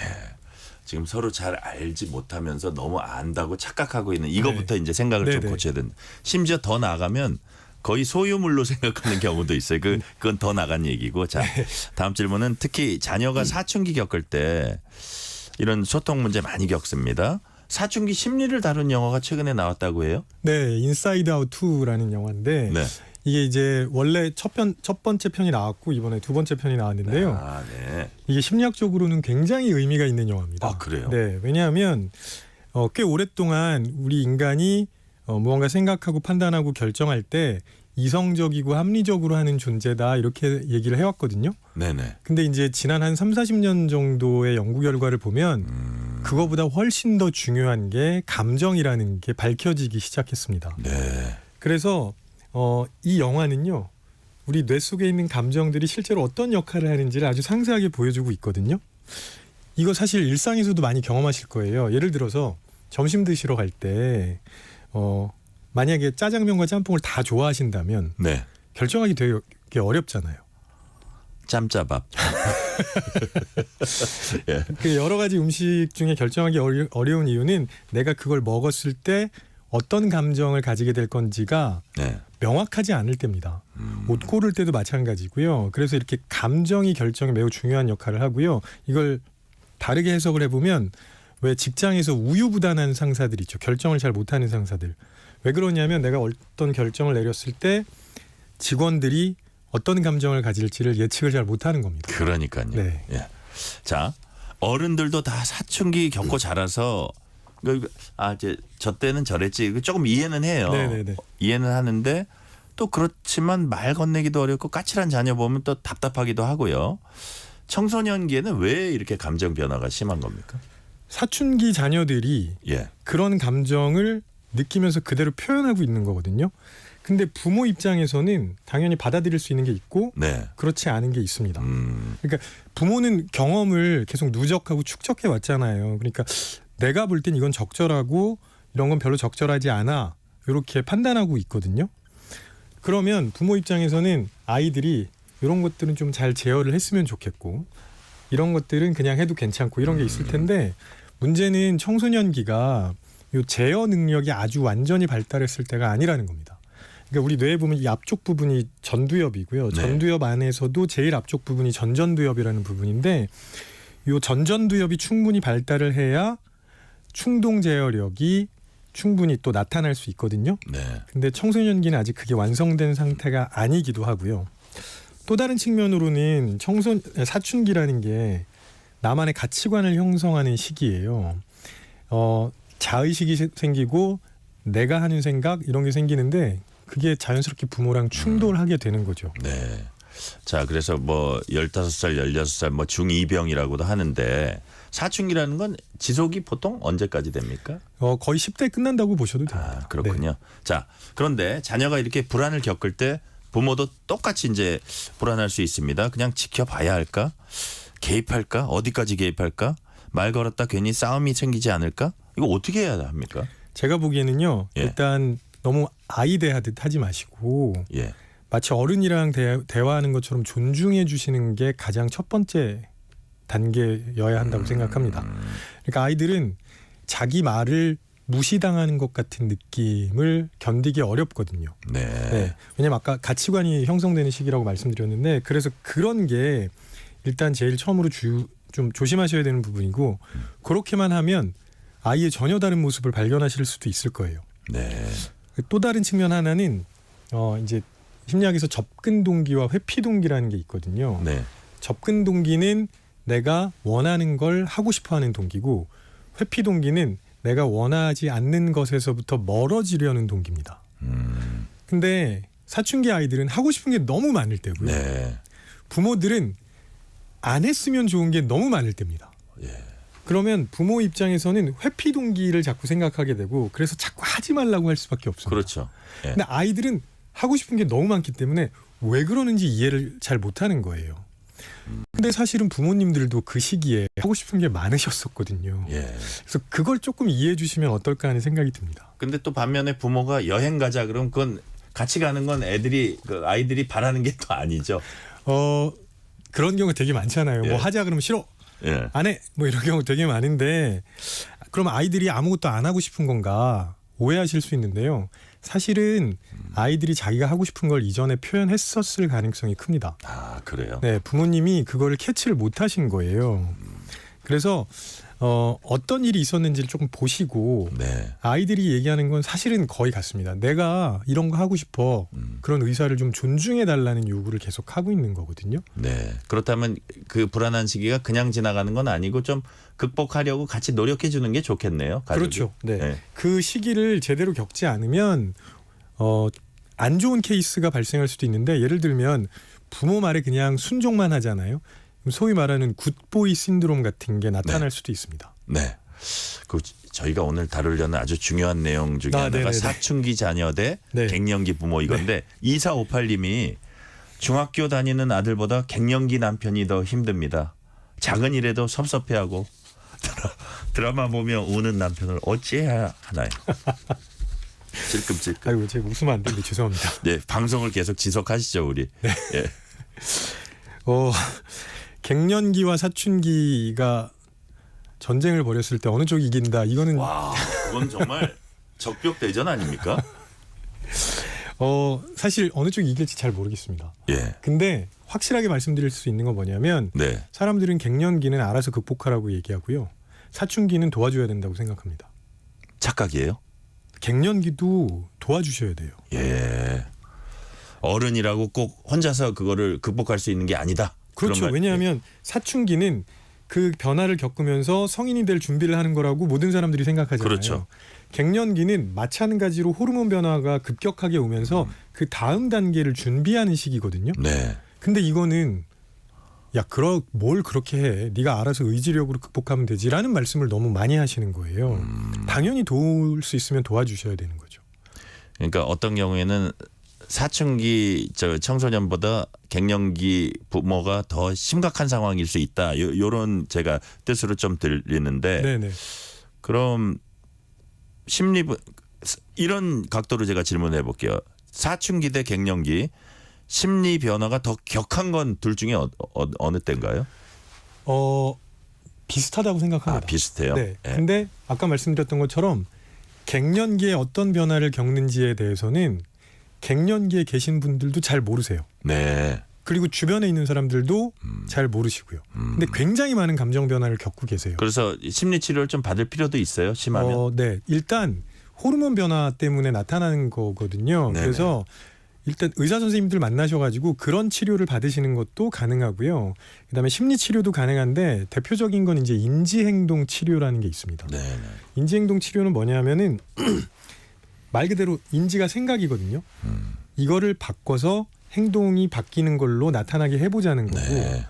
핵심은 지금 그리고 여기입니다. Here and now가 핵심이에요. Here and now. 그러니까 예전에 어떤 것들이 아니라 지금 이런 변화가 나타났고, 그럼 내가 지금 이걸 어떻게 받아들일지에 대해서 같이 생각해보고, 혹시 왜곡된 부분들이 있으면 찾아보고, 적응에 도움이 안 되는 부분들이 있으면 바꿔 나가자는 거죠. 그래서 이제 특히 여성분들이 갱년기에, 남성분들도 마찬가지긴 한데, 호르몬 변화, 그다음에 신체적인 변화가 옵니다. 네. 그럼 그걸 갑작스럽게 받아들일 수 있다? 이건 말이 안 되는 거죠. 그러면 그분들도 그런 거에 적응할 수 있을 만한 시간과 여유를 드려야 되는데, 그 연령대에 계신 분들이 그렇게 편하게 쉬실 수 없거든요. 그리고 모든 책임은 다 본인한테 있는 것처럼 느껴져요. 그러니까 너무 힘드신 거죠. 그러니까 자기 예를 들어서 갱년기에 자기 직장에서도 서바이버 해야 되고 네, 살아남아야 맞습니다. 되고 또 자식이 사고 치면은 그것도 가서 막아야 되고 네, 그렇죠. 뭐 여러 가지 있잖아요. 그래서 네, 그게 그렇게 그 편한 사람은 없다. 네. 그 갱년기 대 사춘기는 요 정도 하고요. 그러니까 그럼 우리가 앞으로 가족 내에서 함께 살기를 어떻게 해야 되나? 네, 그 네, 시간 한 3분 정도 남았는데 네. 거기에 집중할게요. 네.